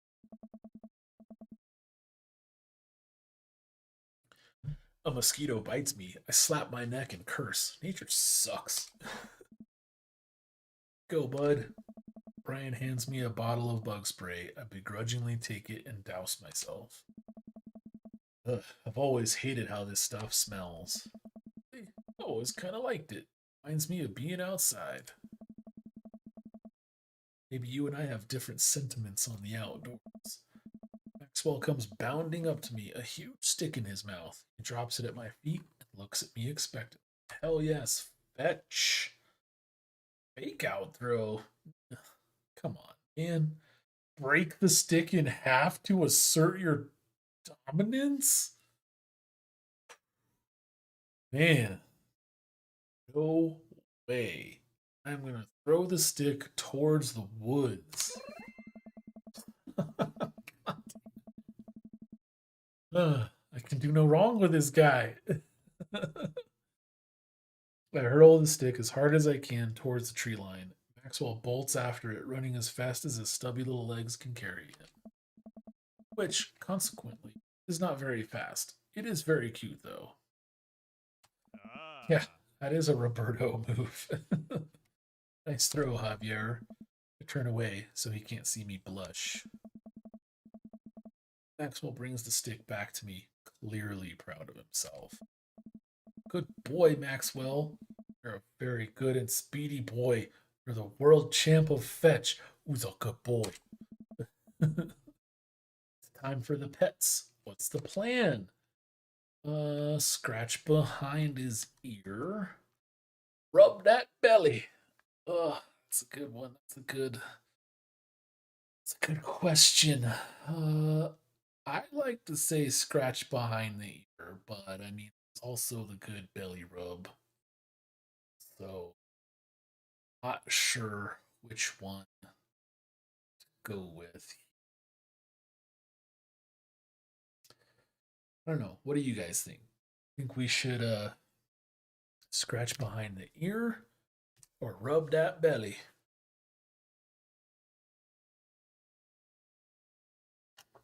Yeah, Brian might get jelly of how I rub that belly, so we'll give the ear scritches. All right, I give Maxwell some nice little scratches behind his floppy ears. He responds in kind by licking my face. He really likes you. Be careful, he's going to try to follow you home if you keep that up. Scratch Maxwell's ears more intensely. I'm going to steal your dog, Brian. That's not cool to say, but he's kidding. Okay, we both laugh, but I'm only kind of kidding. While I'm playing with Maxwell, fish begin routinely pulling on Brian's lines. I watch Brian effortlessly fillet the fish, squeezing a bit of lemon on them and frying them up in a cast iron pan.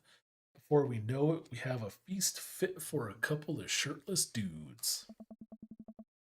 Amanda and Daisy emerge from the woods, looking totally unscathed.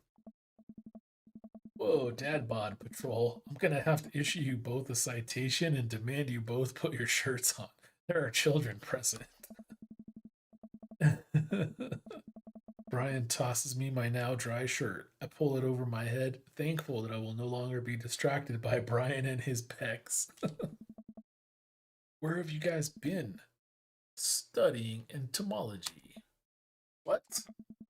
We were playing with bugs. I expected you guys to be more covered in like mud and stuff. Daisy looks offended. You take me for a child? Well, Amanda puts a hand on Daisy's shoulder. Aw. Right. We take a seat around the fire, and Brian serves us all generous piles of fish on paper plates. That sounds amazing. It's absolutely delicious. Why does he have to be good at everything? Not good at everything. He's just good at the stuff that he does. Fish taste okay? Daisy and Amanda both nod furiously, mouths full of fish.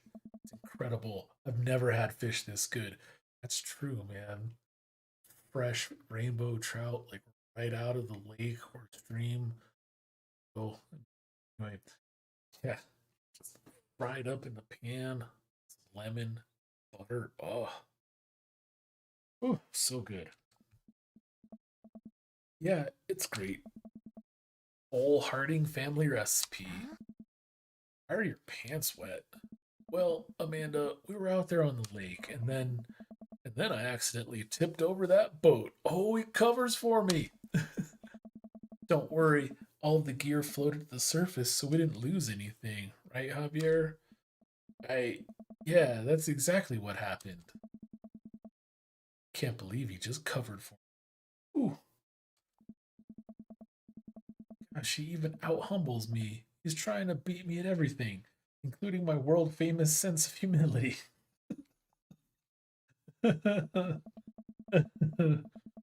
We finish our fish and end up playing catch with Maxwell for a little while before we decide to head out. After cleaning up the camp, we pack up the station wagon and let Maxwell into the back seat. The poor pup falls asleep in a cuddle puddle with Amanda and Daisy. They've had a long day.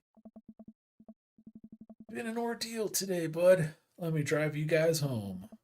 I want to prove that I'm the most awake dad on the block, but yeah, I'm beat. Fine. We drive away. I take one last look at the lake disappearing behind us and smile. I rest my head against the window, and the low rumble of the dirt road beneath us lulls me into a peaceful sleep. Hey, sleepyhead. I open my eyes and realize that I had dozed off in the car. Self-consciously wipe a bit of drool off my chin. I too am incredibly humble, right? Like that humble song from Popstar. Don't stop, never stopping, or something like that. That movie. No doubt, I am the most humblest. Number one at the top of the humble list. That's what he said. That show's hilarious. Let's see. Oh, hey, I was resting my eyes. Just in case we suddenly have to jump into any sort of conflict, so I'm super awake for it. I'm ready to fight with my strong arms. It's all good. You earned some rest, buddy. Thanks for coming out with us today. I had a lot of fun with you. Thanks for inviting us. I also had fun, actually. Glad to hear it. Take it easy, yeah? You too. Take it the easiest. Brian chuckles to himself as he unloads the car. Amanda and I get inside and immediately collapse onto the couch. Long day. Yep. So close to that pole saw. Pole saw? Yeah, Brian and I were competing to see who could catch the most fish, and stop. Why do you care so much? Panda, just look at the guy. He's so obviously got my number, and he's rubbing my face in it. Ugh. Dad, I love you, but you're kind of dumb sometimes. Dumb, or clearly the superior dad. You know what? Easy, that'll do. I don't have any of the energy required to properly unpack your weird fixation with asserting your masculinity. I'm going to bed. Night. Amanda slides off the couch and face down onto the floor. I am a tired slug. Amanda, that floor is disgusting. Right? Woo. Easy. That's our Maisie. I don't care. Well, night, honey. Night, Pops. Alright. Date complete.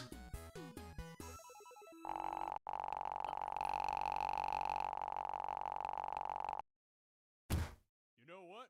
Let me mow your lawn S. this weekend.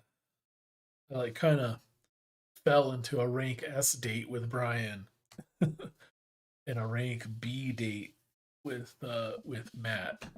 So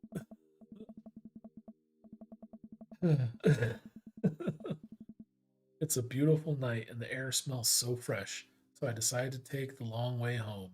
I casually stroll through the neighborhood, taking in the sights and sounds of a suburban city with a low crime rate and wide walkable sidewalks at night. Yeah, oops. Oh, here we go. Is it Roberto time? As I approach the bar, I can hear patrons inside cheering. Oh, I bet the game is on. Wonder if my team is playing tonight. A drop of water hits my head, and now it's lots of drops of water. It's pouring rain. Maybe I should wait this out inside. I order a beer from the bar and settle in. It turns out that my team isn't playing tonight, but I can certainly enjoy the game regardless. The bar is usually unusually crowded, and the feeling of camaraderie over a shared love for the game makes me smile. Sports are nice. Look over into the corner and spot none other than Mary. Sitting alone and in the corner, nursing a cocktail. Something about her seems different this time. Now that she's by herself and not hanging off some younger guy, she looks so sad. She looks up and half-heartedly raises her glass to me before staring off into the distance. No. Let's say hi. What's going on, Mary? You okay? I mean, still a person. She seems distraught. She just needs someone to talk to. Decide to go say hello. Walk over to her booth. She doesn't look up. Seat taken? She still doesn't look up. I take a seat anyways, and she finally notices me. Hey. Cowboy. Alright. Better. She hiccups. Guess she's a little far gone. Ah. Tears start welling up in her eyes. Oh. Oh. Hey, will you walk a gal home? Sure. I mean, it's raining. I slide out of the booth. Seems like Mary's having some trouble getting up. Reach out a hand to help her. She waves me away. Ah. I got it. Clearly does not got it. You know what? Hang out here for a second. I walk over to the bartender and pay Mary's tab. It is prodigious. Hey, I don't know if you remember me, but I live in Mary's cul-de-sac, and I'm just making sure she gets home safe tonight. I know you. Yeah, it's nothing weird, just... She usually has one of the bar staff walk her home, but I trust you. She doesn't, go home with... I don't really want to say it. One of the guys she meets. Huh? I mean, her thing. Huh. I head back to the booth. Mary stumbles out of the seat and directly into my arms. It's still raining a little bit. Take off my coat, hold it over Mary's head. Such a gentleman. Let's get you home. Mary and I walk in silence up the street toward the cul-de-sac. I have no idea what to say to her for fear that she might hit on me. Not. What did the bartender mean by ain't her thing? Sorry you have to see me like this. I'm usually not. I know Joseph doesn't like it when I... Just sorry. It's alright. Huh? Sorry if I'm ever mean to you. It's alright. No, it's not. I know it's not. I'm having a really... Forget it. As we get to the cul-de-sac, I can feel Mary starting to slow down. By the time we arrive at the doorstep, she pulls away from me. Wait, can we just... Hold on. What's wrong? Oh. How about another drink? Old time's sake. I feel like you've had enough, Mary. Come on, Mary. It's bedtime. Mary looks me up and down, giving me a half smile. You're right. She pulls me in close for a hug, holding on to me for a little longer than feels appropriate. Always awkward. She mumbles into my chest. You're a good kid. Thanks for the company. Mary gives me a pat on the back, straightens out her sweater, walks the rest of the way to the front door herself.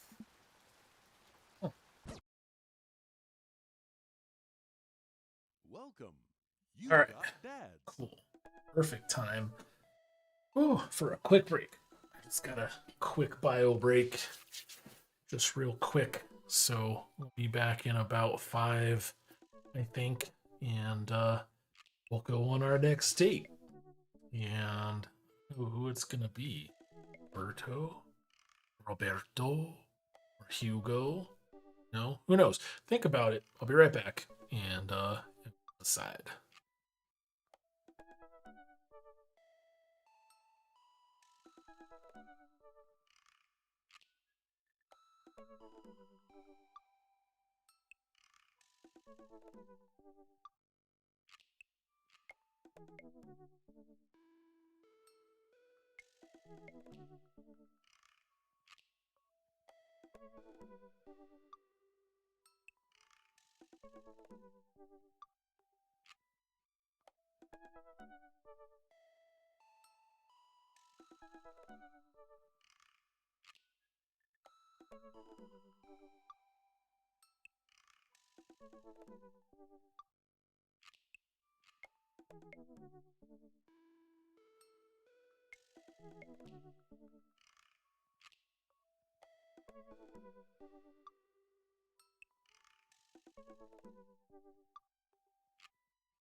Right, we're back.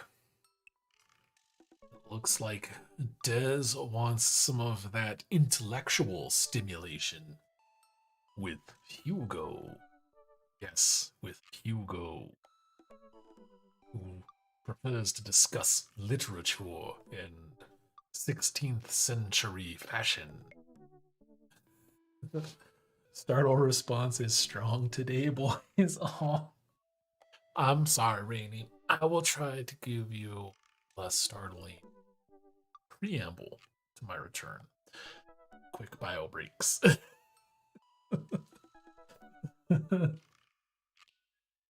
I thought maybe if I put something in the chat, it would kind of be not startling, but that didn't work. So I'm gonna have to figure something out.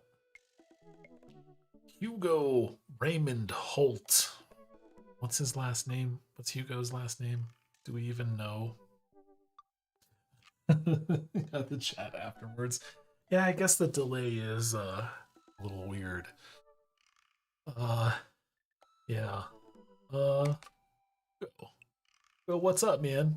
What's going on? What's going on, buddy?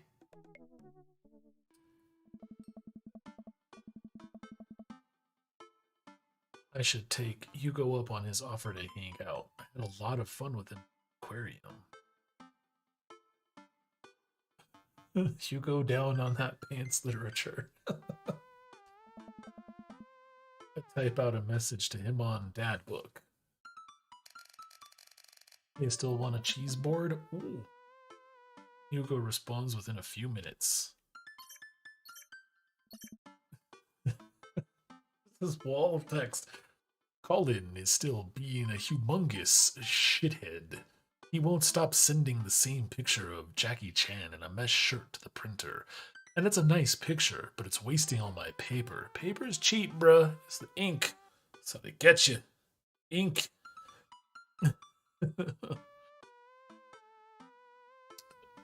Drink tea and paint minis. Hell yes, that's true. Hugo's pretty damn cool. Oops, sorry. Meant that for another teacher. But seriously, he's insufferable. There's pictures of Jackie Chan everywhere.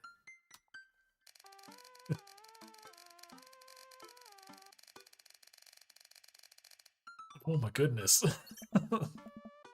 Save a couple for me. My Jackie Chan scrapbook is a little light on content, and I think this would really round it out. Let me get back to you after class ends. I stand up from the computer from stretch. I stand up from the computer and stretch. That's what I meant to say. Maybe give a little stretch and a bend. All right, cool. Let's see. Well, guess there's only one thing to do now. Bake and eat a whole entire cake again. Dad nap. I hop on the couch and turn on some Antiques Road Warrior for background noise. I mean, is it just me or does Antiques Road Warrior sound kind of awesome? I got this ornate cabinet from a yard sale for $5 in 1982. To be told that it once belonged to a Confederate general is a huge surprise. This will feed my tribe for weeks. I really like the way the appraiser's voice echoes through the mouthpiece of his leather armor / bondage gear. Maybe this is that ASMR thing Amanda keeps telling me about. It is. I drift off to sleep.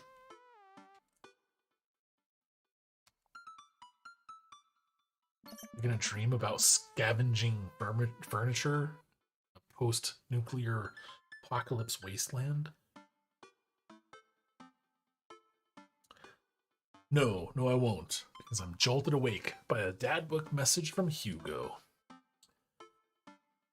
Hey, sorry about that. Colin's in the principal's office now. He says he knows Jackie Chan personally, and that Jackie won't be happy to hear this. I get off work in a little while, and I continue to be very serious about the cheese boards. I fumble out a reply. Type. Type speed, go! Instead of like 3 lines, it's just this like, yeah, so am I. Hugo and I work out the details, and I'm all set to meet him in a few hours. Man, you better bring your wine and cheese game. Amanda walks in the door just as I'm about to leave. What's up, Buttercup? Hmm. Just getting home from school? Where are you going? Oh, I have a meeting with the board. The board? A cheese board is what I meant. Oh man, he could have totally dad joked it up and been like, the cheese board. I'm getting cheese with your teacher. Will you be able to fend for yourself until dinner time? Yeah, I'll live. Only if you can talk him into going easy on me for the final. Sorry, buddy, that ball's in your court. What's in my court, you ask? Just a variety of delicious cheeses, meats, and their accompanying crackers. Maybe some olives. A little bit of fig jam. Yeah, sounds really nice. Does make me wonder what the difference between a cheese board and charcuterie is, because I don't know the difference, if there is one. Ugh. Yes, I get it. You're excited about the cheese. Also, I feel like that came up already. Sweetie, you'll get it one day, but now I gotta go see a man about some manchego. Sweet manchego! Please leave. I walk into a quaint French diner, and Hugo waves me down to a booth in the corner. He looks pretty tired. Long day? I don't know. Every day is a long day when you teach middle schoolers. Anyone confirm? Anyone who can confirm. Every day is a long day when you teach middle schoolers. Ah. We've got a yes. So it's true facts. Colin started a gambling ring. The pictures of Jackie Chan were just a cover. He's bartering in those little rubber band bracelets that are also shapes. We have a correct. All right, that's 2 confirmations that teaching middle schools makes every day a long day. Is that the one that parents think means sex stuff? Those, yeah. But the reports are just the sensationalist news media capitalizing on the fears of suburban parents, as usual. Swear this guy talks just like Raymond Holt. At least one would. Yikes. Right now, I'm very ready for some fine wine and some delicious cheese. You know, who isn't? At any given time. Let's do that. Let's do that right now. Let's go. See you there. Cheese board is cheeses. Charcuterie is meats. Okay. So when you combine the two, though, because the board that Javier described before leaving was like meats, cheeses, grapes, fig jam, something like. It was just this whole smattering of stuff. But either can be used to describe finger foods served on like a cutting board, I'm guessing. So just go nuts. Put some delicious snacky finger stuff on a cutting board, call it charcuterie, and you know, no one's gonna jump your shit for it. And if they do, I mean, you know, it's their journey, not yours. Sounds good. A waitress stops by and takes our order for the biggest cheese plate you have, for the love of God. Just please put the cheese in my mouth and recommends us some wine. I wonder if Javier said, hold on, I'm worried what you heard was bring me a lot of cheese. What I said was bring me all the meat and cheese and finger food deliciousness you have. Do you two want a scorecard for trivia? Yes. There's trivia? Yep, we're starting in a few minutes. Pretty much everyone here is playing. We'd love to play. Right, Javier? Show them the door. Be like, hey, thanks for coming out. Do something nice for you. Put on a nice charcuterie board. You're gonna be like, actually, don't need that energy.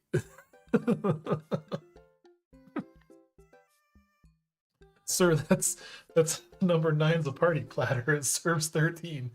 I know what I'm about, son. Exactly. Waitress hands us a scorecard and a few pencils before leaving. Might not be much help here. I'm not very good at being smart, I guess. Come on, I doubt it'll be too difficult. Javier! I turn to see Matt and Brian here with their daughters, looking like they're ready for trivia. They come up to our table to greet us. Hey guys, you all here for the old question and answers game? Yep, we come here every week, but Brian and Daisy carry the team. Carmencita and I are just here for the cheese. Provolone 2, lost in New York. Nice. I've been reigning champions for the last month.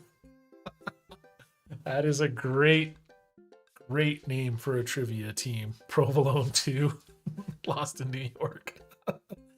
I love it. That's awesome. Man, Brian's great at trivia too. That raises the stakes. Great name though. I agree. That name's awesome. Solid team name. See? Just compliment him being cool. Like, jeez. Come on, Javier. Don't be mad because Brian's doing Brian better than you're doing Javier. All right? Just do you the best you can. I mean, I'm kind of warmed up to Brian personally. I think Javier is still on the fence. But yeah, I love Brian. He's cool. That's Carmencita's claim to fame. It hurts me how good I am at puns. Like father, like daughter. Hey, dude. You guys gonna try to give us a run for our money? We'll see what we can do. We're just here for the cheese too. See what we can do to not hurt your feelings too bad. I will destroy you. Let's keep it friendly. See what we can do to not hurt your feelings too bad. Just a little cheeky, you know? Not hurtful, just cheeky. Right? That's the way to go. The cheese will taste so much better with a side of victory. Aw. Hugo and I bump fists. A little fist bumping. Tag team champions. Ah. We'll have to think of a good team name, but I think this will be fun. Good luck. Brian, Matt, and their daughters head back to their table.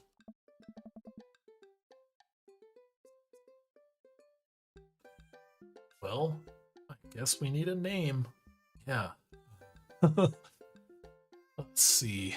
What would be a good trivia team name? 'Cause, I mean, I know the one we actually use, but I'm trying to think of what a good one would be. Just coming up blank right now. Got any good ideas? Easy, breezy, beautiful. Havarti like it's 1999. I like that one. Ah, Real Monsters. And Craigslist Swiss Connections. Gonna have to go with Havarti like it's 1999. I think that's our guy. What do you guys think? I mean, there's also Real Monsters. I feel like there'd be some monster love in the audience. But is that how you spell Munster? I thought there it was like M-E something like that. Or M-U here. Something like that. Munster cheese.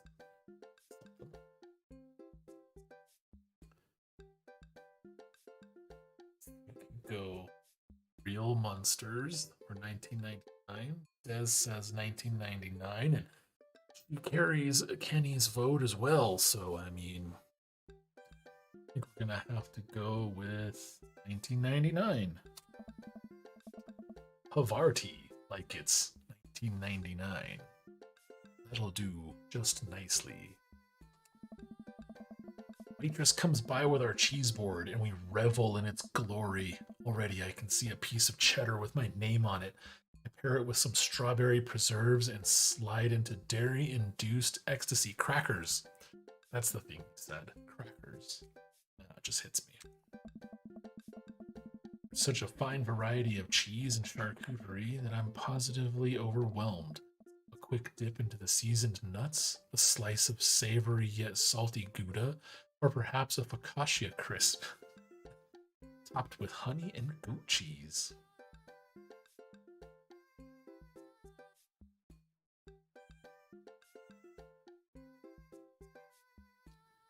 Honey and goat cheese. Yeah, that's the way to go. I'm so happy. Yeah. Hugo raises his glass at me. Ah, Cheers to cheese. Hey, hey. A middle-aged man in a backwards baseball cap, sunglasses, and cargo shorts jogs out of the back with the frenetic energy of a radio DJ. Quizmaster Quinn. Everybody ready for some trivia? Restaurant cheers. Oh man, looks like everyone's really into this. That's what I like to hear. For those of you who don't know me, I'm Quizmaster Quinn. My actual name's Richard. I just like alliteration. More cheers. Yeah, that checks out. I already hate him. Yes. Ringo, not a fan of the bar trivia. I don't think. See, some of you brought your children here tonight. That's cool. My children won't speak to me. Bummer. all right. Haha, I'm just joking around. Sweat. Classic Quizmaster Quinn humor. It's actually my wife that won't speak to me. She doesn't want kids. Let's get into some questions. The first category is literature. Excellent. My feelings hurt. You know who loved literature? My dead father. I looked up to him so much. This guy's awkward. Holy shit. Ah, More jokes. Classic Quizmaster quips. Haha. Just trying to keep it light here, folks. Death is like never funny. Just like I thought my wife was the light of my life. Glad he's not Quizmaster Ken. I know, right? Hugo, you got this literature stuff, right? Does Franz Kafka have an irrational fear of one day waking up as a large, grotesque, insect-like creature? Referencing the metamorphosis are much. All right. Let's see. Yes. This is the continent that encompasses the realms of Gondor, Rohan, Mordor, and Lothlorien. Other notable sites include Isengard, the Mirkwood, and Rivendell. What is the Elvish name for this continent? Here we go. This is all Des. All day. I think it's probably Endor, but it might be Hoth. Just kidding. Don't hang up. Don't hang up. I'm just kidding.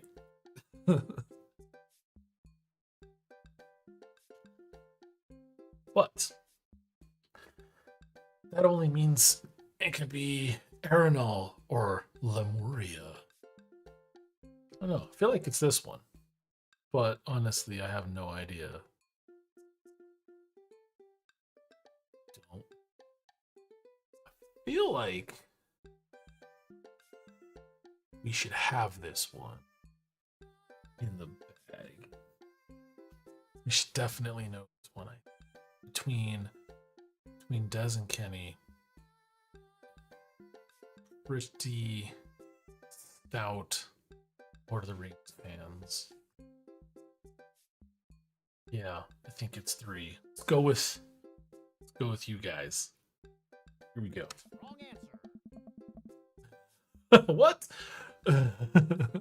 Who was the writer that created Tarzan and John Carter of Mars?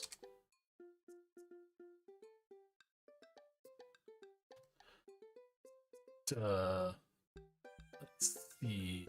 Edgar Rice Burroughs? Oh. Yeah. Out of all of those, I think that's the only one. Definitely not Hawthorne. Yeah, it's Burroughs, right? Correct. Edmond Dantes is better known as this man.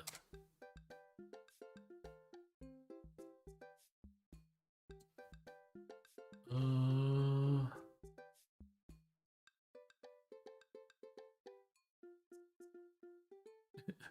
2. The Count of Monte Cristo? Correct. All right, you guys got it. Good job. The quizmaster walks around the room. I think he's doing crowd work. He stops by mine and Hugo's table.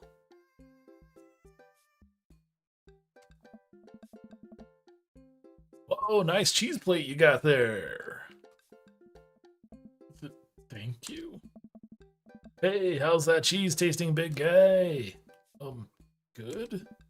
Haha, great. Cheese used to be my favorite food, but I developed a lactose intolerance later in life. I'm sorry to hear that. I also developed clinical depression. Oh. But people don't tell you to just get over your lactose intolerance, right? Nobody's like, have you tried exercising to get rid of your debilitating dairy allergy? Or you just need to choose to not let your throat close up when you eat brie. That's actually kind of funny. All right. Anything? Does that skin? I'm trying to workshop my routine here. Quizmaster Quinn wanders off to another table. Who wants to start the next round? He needs to pump the brakes. Oh, dude, yeah, big time. just ask the questions, Skippy, and tell people who are talking too much to shut up. That's really all you gotta do. Quizmaster realness. Fair enough. More cheers from the audience. The next round is cinema. Oh man, I love movies. Sometimes I'll retreat into them for days on end because obsessing over a fictional universe is easier than engaging with my real emotions and problems. Frodo Baggins, am I right? Is he okay? Terrible. I'm glad I have avoided this in real life. Yeah, if you want to play a trivia game, I mean, there's tons you can play over the internet or, you know, in person with, like, just friends. You don't have to go to a bar to do it. I mean, you can. There's nothing wrong with it. Not judging anyone who does that sort of thing. I'm just saying there's alternatives for people who are on a different frequency. Oh no. I think it's just his character. I hope. How's your cinema? Hey. Buddy at best.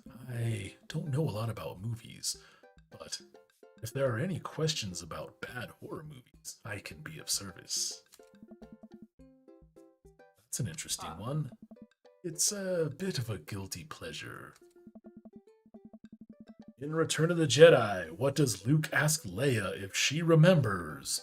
Her mother.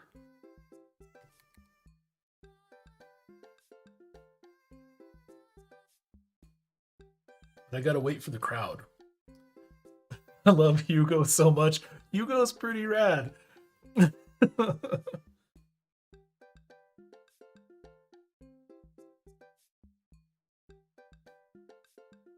I mean, I'm pretty sure it's their mother.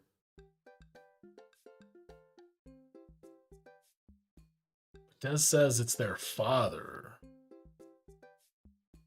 1 or 4. It's definitely 1 or 4. Yeah, I think it's probably 4 though. Let's go with 4, you know? Let's see.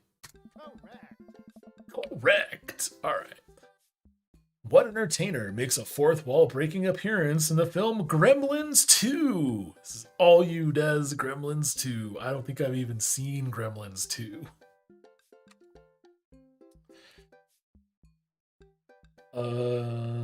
Hulk Hogan? Because Gremlins 2 would have been 80s.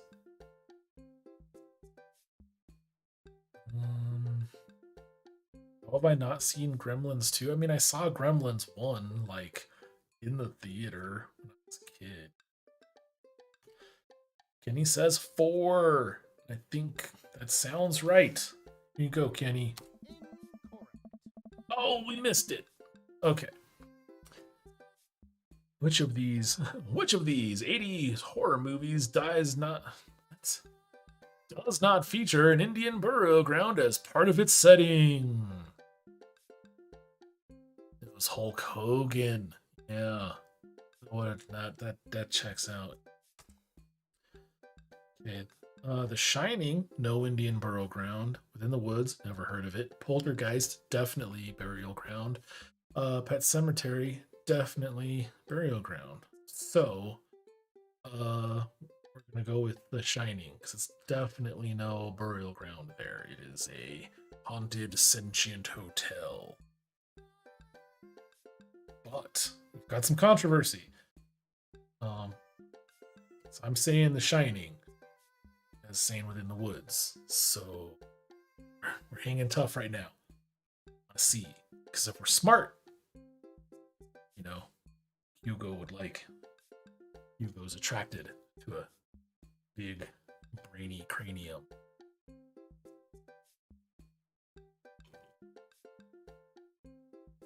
Four was the last one, the Star Wars question.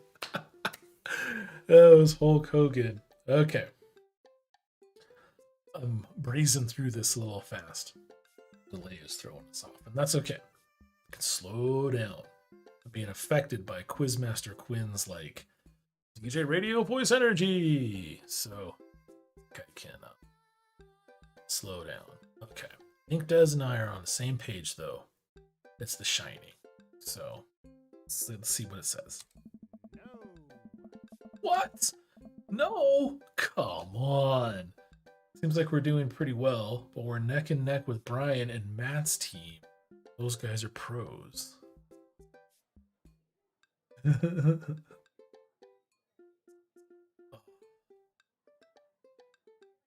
Yeah, he was wrong before too. I agree. Like this guy, because he said we were wrong on the Lord of the Rings one, and I'm like, no, I'm pretty sure you guys know what you're talking about.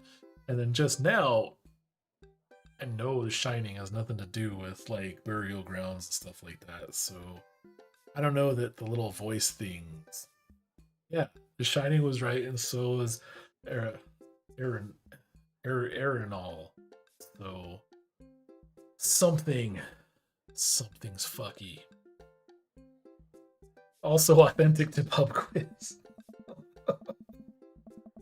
Fair enough. I look over their table and give him a friendly but competitive nod. I lock eyes with Brian. He gets a much sterner nod. And the next category is wrestling. Okay, we're totally boned. Hugo grabs my arm. What? Oh. Wait, I got this. Well, hold on. Wait. This. I had to fight with the dude about Lunar New Year as an answer you did. It was wrong. Right. They cheesed out on it. Well, it could be both, depending on. Okay. They just. It's never worth arguing with them. Because they'll let you admit it. Huh? Man, you know who I would want to wrestle with? Literally anyone. I crave human interaction. Please put me in a chokehold. Oh boy.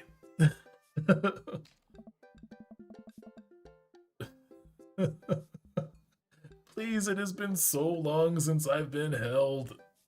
Poor dude, but good night, man. Maisie. Even Maisie disapproves. I can only process my emotions by making jokes out of them. Let's start the quiz. Remember that this is the lightning round. The first people to answer get the points. Yeah, we're not following for it unless there's a timer. We're just gonna take our sweet time. Look over to Hugo. He's focused. He's in it to win it. Question 1. This was the original name of Stone Cold Steve Austin in his debut for the WWE. Idea. Hugo's hand shoots up. Yes, the enthusiastic one over there. Steve Austin debuted as the Ringmaster. Oh. That is correct. Points to Havarti like it's 1999. Oh. Next question. This city was the location of the first ever WrestleMania. Ah. Hugo's hand shoots up again. Yes, the one who looks like he has known the answers for his entire life. Oh. The first WrestleMania was held in New York, New York, at Madison Square Garden in 1985. I mean, this sounds like totally Raymond Holt energy here. I mean, I feel like I nailed this guy, you know, no pun intended. Correct. Another correct answer for Havarti, like it's 1999. Hugo's destroying these questions. He's so passionate about this. Something so sexy about someone being passionate about a hobby. Holy crap. I've never seen him act like this before. It's honestly kind of hot. Yeah, it is. Ooh, a tough one. This title match went down in history as the shortest match at WrestleMania to date. It would be Ultimate Warrior and I don't remember who.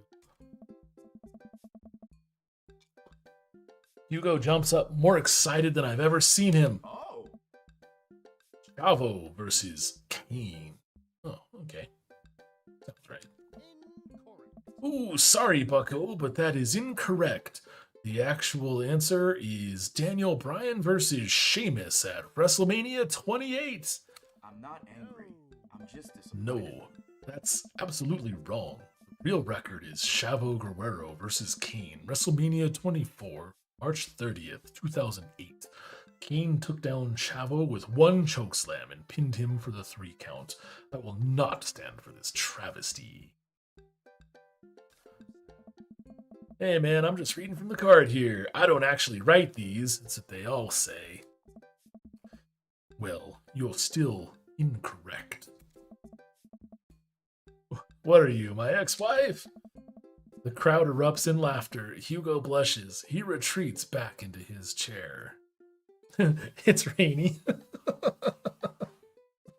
It's like card or no card. You are still received inaccurate information. Rainy's inner Raymond Holt coming out. Oh.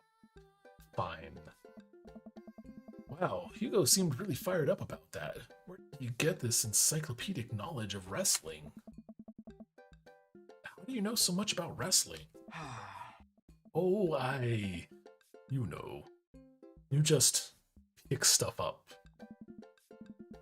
That sounds sus, but it seems like he doesn't want to talk about it. I turn my attention to the quizmaster. All right. Looks like we're down to the final category, and it's a close one between Provolone 2, Lost in New York, Brian and Matt high five, and Havarti like it's 1999. Hugo and I high five. We look over to Brian and Matt, Carmencita, and Daisy all playfully gives a... We look over to Brian and Matt, Carmencita, and Daisy all playfully give us thumbs down and stick their tongues out. I feel like I'm tripping over that sentence. Like it's not me. That sentence is weird. All right. I eat a big chunk of cheddar without breaking eye contact to show them just how serious I am. The final category is cool animals. All right. Here we go, Rainy. You're up. Animals, huh? I never could take care of another living thing. Hell, I can barely take care of myself. I'm falling apart. Anyway, here's the questions. The Canary Islands were named after what kind of animal? I mean...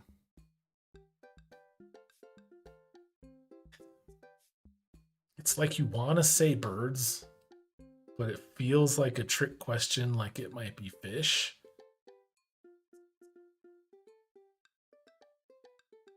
Because a canary is very obviously a bird, but I feel like they're named after like canary fish because there's like parrotfish and other all kinds of fish named after birds.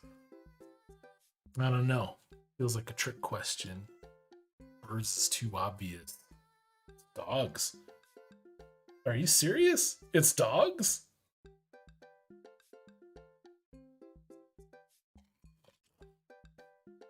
So we know it might be birds. I think it could be fish. Rainey says it's dogs. But Rainey's like, it's dogs. He's like, bro, trust me, it's dogs. I'm like, all right. That's right. That's right. And who knows? This guy could be full of shit, but I feel like, when Rainey's like, it's dogs, trust me. I'm like, yes, ma'am. Let's see. Perro de Presa Canario. Oh shit. That's awesome. Canary Islands are named after dogs. See, this is cool because we're gonna remember this shit if we ever are playing like a trivia game, not in a bar or whatever, but just hanging out. And that might come up in this moment. Will like spring right up for us, I think. And we will win. All right. What is the last animal that appears in the dictionary? A zebra, a zebu, a zizava, a type of American weevil, or a zonkey. Can is the root for doggos. That's right. That checks out. That fucking makes total sense. And dogs can have a soft spot in my heart. All of them, even corgis. And even those bull terriers with like the long face and the two little tiny beady eyes, even them. I think it's Zizava though. Because that answer is way too like exact to not be the correct one. I don't know. What y'all think? We're in this together. We're in this together at this point. Short or long, good or bad. It's the boat we're in. We just gotta paddle it down our stream. Zebu.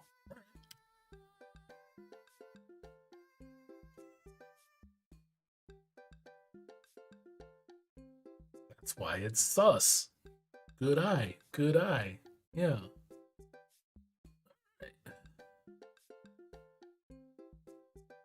It's Zebu. All right. Got Zebu going once, going twice.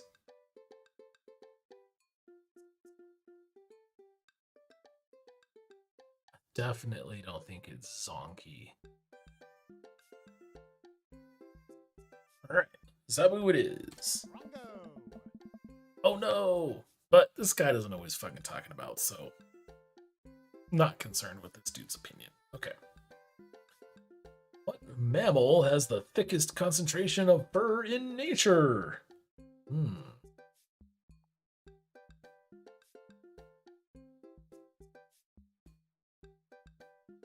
Thickest concentration of fur.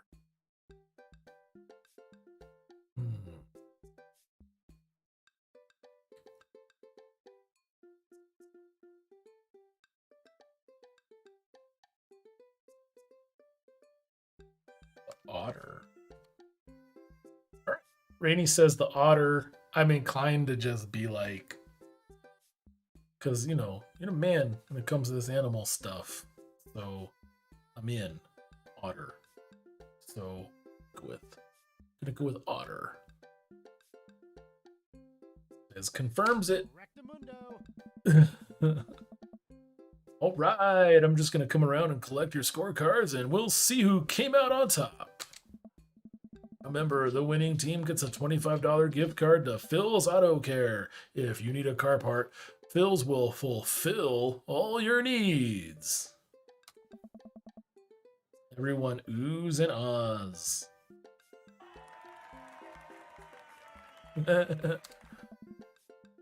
God, I want that gift card. The quizmaster goes in the back to tally up the score. I pick at what's left of our cheese plate. There's a bit of brie here that tastes absolutely divine on a cracker with a little bit of honey and dried apricot. whoever wrote this, like, I feel like legit into cheese boards because these combinations are on point. Hey, So, what are your plans after our big week? I'll probably retire, take Amanda somewhere tropical, drink something out of a coconut. Always wanted to do that. What about you?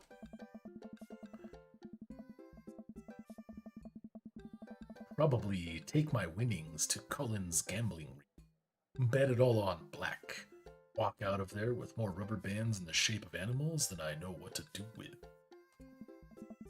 Bold, but I like your style. hmm. You want the last piece of Havarti? Nah, that's all you. You definitely earned it. After a couple of minutes, the quizmaster jogs back into the room. Everyone immediately quiets down, waiting with bated breath for the results. Who will win the coveted gift card? I really hope it's us. Hey everybody, we've had a great night, lots of goofs, lots of laughs, a little bit of like crying in the back, but that's neither here nor there. It was a close game, but the winner of tonight's trivia contest is Provolone 2, lost in New York. Come on down, get your gift card for Phil's Auto Care, where Phil nominal service is. And Hugo did not like that. I agree. Boo. God, I can't do this anymore. Please just take the gift card. Rigged. Yeah, it is rigged. Ryan and Matt run up to grab the coupon and bow to the roaring applause of the crowd.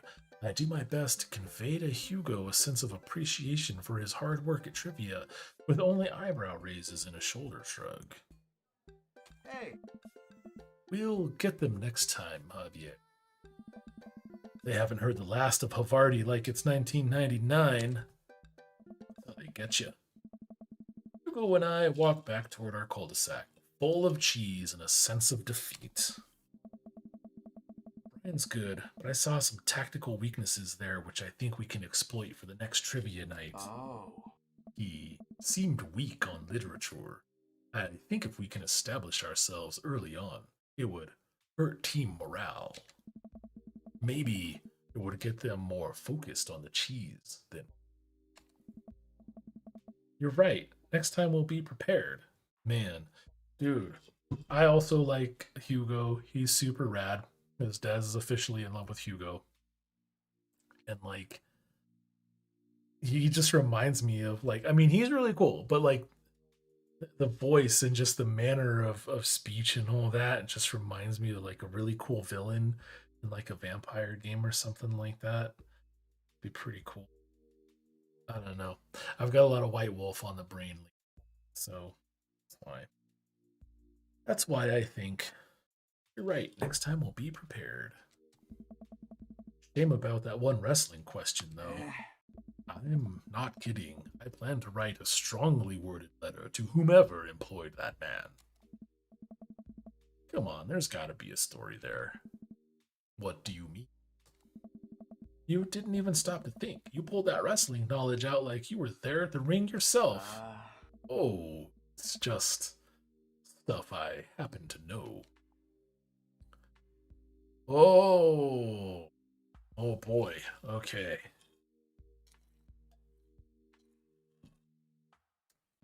That's why I like him. You like him because he'd make a really cool like vampire villain. All right, let's ask again. Hugo, I figure you'd be better at lying after dealing with every kid in school for as long as you have. It's embarrassing. Here we go. Do we push it or do we back off? What do we do? Oh no. Ask. Des right away with the hip fire. Ask. Do it. You got it. You know what's actually embarrassing? Not being able to explain basic algebra to your daughter. You know what's definitely not embarrassing? Knowing stuff about wrestling. Sure, man. Hugo sighs. Oh shit! All right. Ah, good call, Des. Good job. All right. All right. If you really want to know, just follow me. Hugo leads me to his house at the edge of the cul-de-sac.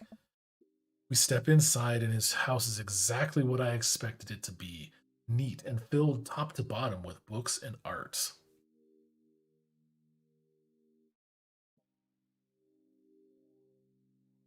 Oh, Uh, Welcome to my home. Sorry it's so messy. His house is actually spotless. Looks spotless. I follow him down a hallway. What are we doing? Hugo opens the door and ushers me inside. It's pitch black. He closes the door behind us. Wrestling memorabilia! Hugo flips a switch, and I finally understand. Curio cabinets packed with in-box wrestling action figures line the walls, along with posters, cardboard cutouts, and every piece of wrestling memorabilia imaginable. A giant widescreen TV sits on a decked-out media stand. I'm speechless. I look over at Hugo, who's hovering by the door, doing everything to avoid eye contact. It's, this is really embarrassing. This is the coolest thing I've ever seen. Yes, yes, we need to be supportive here. You know, Hugo was like courageous enough to be vulnerable with us, and we need to like acknowledge that. I think that's just me though. You know, um, I could be wrong. I want to go with this is the coolest thing I've ever seen. Brace it, yes. All right. Yeah, let's go with this is the coolest thing I've ever seen.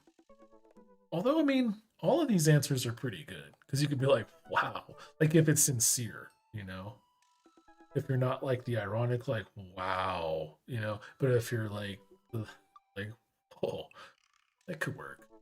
Not a lot of people have seen this, huh? Could also work. Like, you know, acknowledge that he's being vulnerable.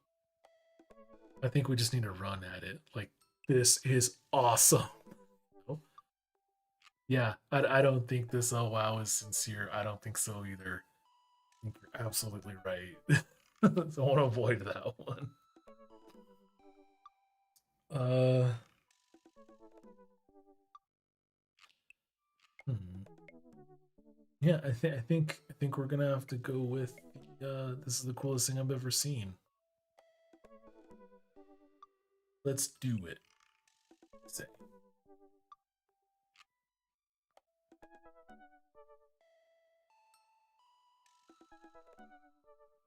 Yeah, I'm gonna go for it.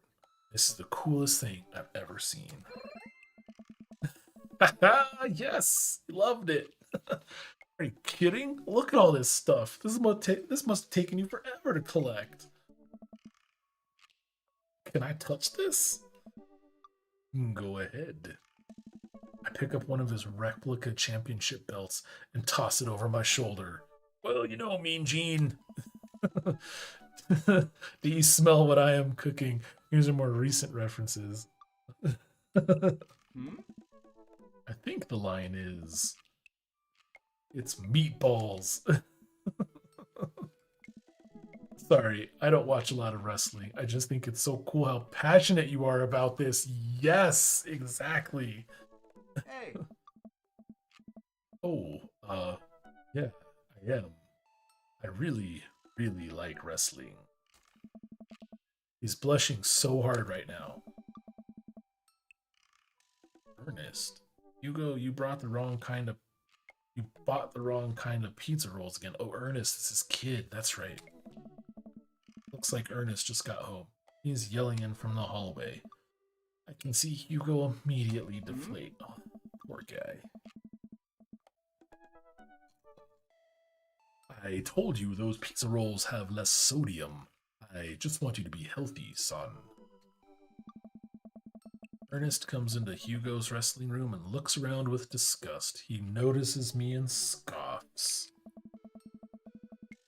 Thought nobody was allowed in your precious wrestling room. I never said that. I just said you're not allowed to take the action figures out of their boxes and pose them so that they're having sex with each other. Ernest gets flustered. Yeah, well, whatever. I'm gonna go throw eggs at stuff. It's a waste of eggs. Fun with your stupid wrestling crap. Ugh. Ernest leaves, then a moment later pops his head back in the room. And your stupid friend. Oh man, he's the worst. Ernest storms back out of the room. I hear a door slam. Hugo warily runs his hand through his hair. Sorry about that. Him.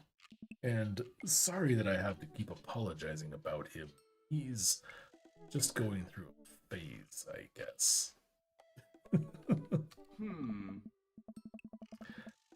I try so hard to impress him, but it's obvious that no matter what I do, he hates me. Ernest has a thing against authority figures, and you don't get much more authoritative than a teacher dad. My ex gets to be the fun weekend dad. I'm just Hugo, who makes Ernest eat his vegetables and turn his homework in on time. Hey, you love him, and you're looking out for his best interests. Take it from one dad to another. Someday, he'll come to appreciate you. Maybe not someday soon, but someday. I hope so. Oh. Thanks for letting me vent. Hugo glances at his watch. Suppose it's getting kind of late. Let's do trivia again sometime soon. I would absolutely love to. Start to leave. And hey, thanks for showing me your wrestling stuff. Maybe you can tell me some more about it next time. Hugo smiles. That would be amazing. I'll catch you around. I mean, that went pretty well, right? My bananas, my crazy, that went really well. It only takes me a minute to walk back home. Amanda's sitting on the couch reading a book about female photographers. Cool. Wow, I thought you didn't like reading. I don't. This book is all pictures. Ugh. And even then, my patience is being tried. Hello, little Pooch Patrol. Don't worry, I'll let you guys out soon. Be okay. Ugh. Did you get to eat all the cheese your little heart desired? I'm happy. I'm a happy little cheese monster. But I made sure to leave room for dinner. Who wants breakfast for dinner? Me? Yes, please. Sounds awesome. Bagel sandwich right now. Some vegan sausage patties. So good. All right. Yeah, hash browns, right? Okay. Toast dipped in egg. Oh, you're killing me, Smalls. Blueberry pancakes, stop. Well, only if you'll help me make them. You know I'm the world's best blueberry sprinkler and also totally amazing at heating up the maple syrup in the microwave. That is an art. Now, tell me all about that cheese board. Amanda and I spend the evening cooking an elaborate breakfast with everything we can find inside of the fridge. I tell her all about the trivia, but leave out the parts about Hugo being into wrestling.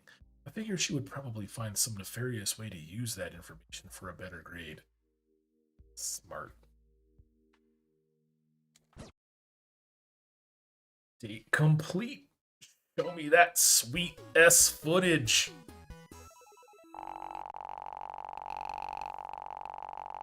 We had to get an S for that one. I'm JK rolling with Yes.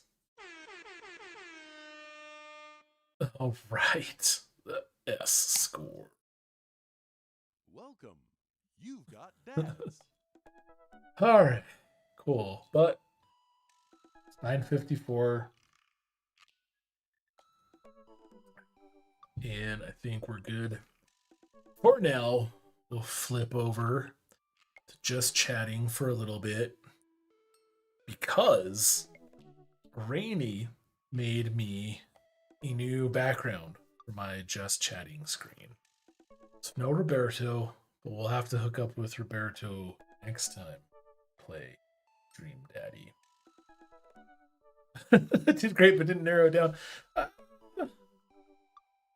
I mean, yeah, fair enough. Hugo's looking pretty good right now, but let's save real quick, and we'll have to remember for next time. Next time, we're jumping right into so let's see. All right.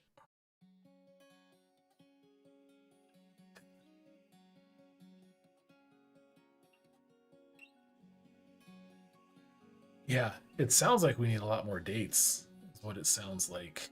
Yeah.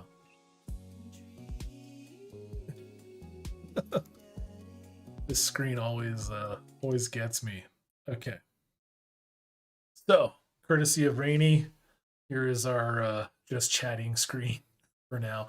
I need to line it up a little bit, I think. but yeah.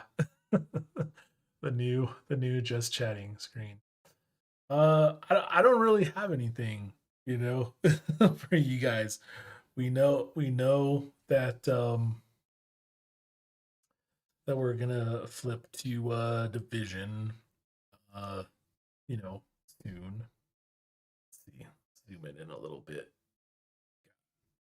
Gotta nudge it, nudge it, nudge it, nudge it, nudge it, nudge it, nudge it, nudge it. Zoom in a little bit more. Too much. Too close. A little too close.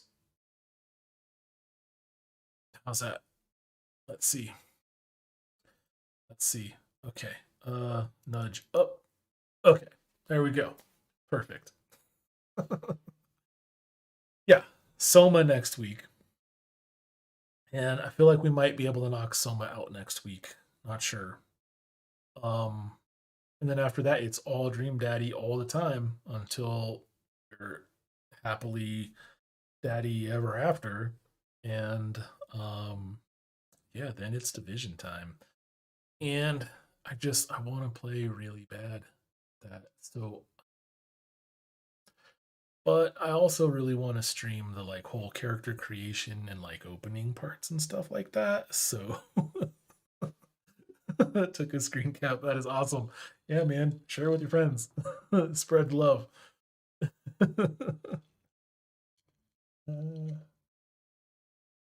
Yeah, and that's it really. There's not a whole lot. We got a solid plan.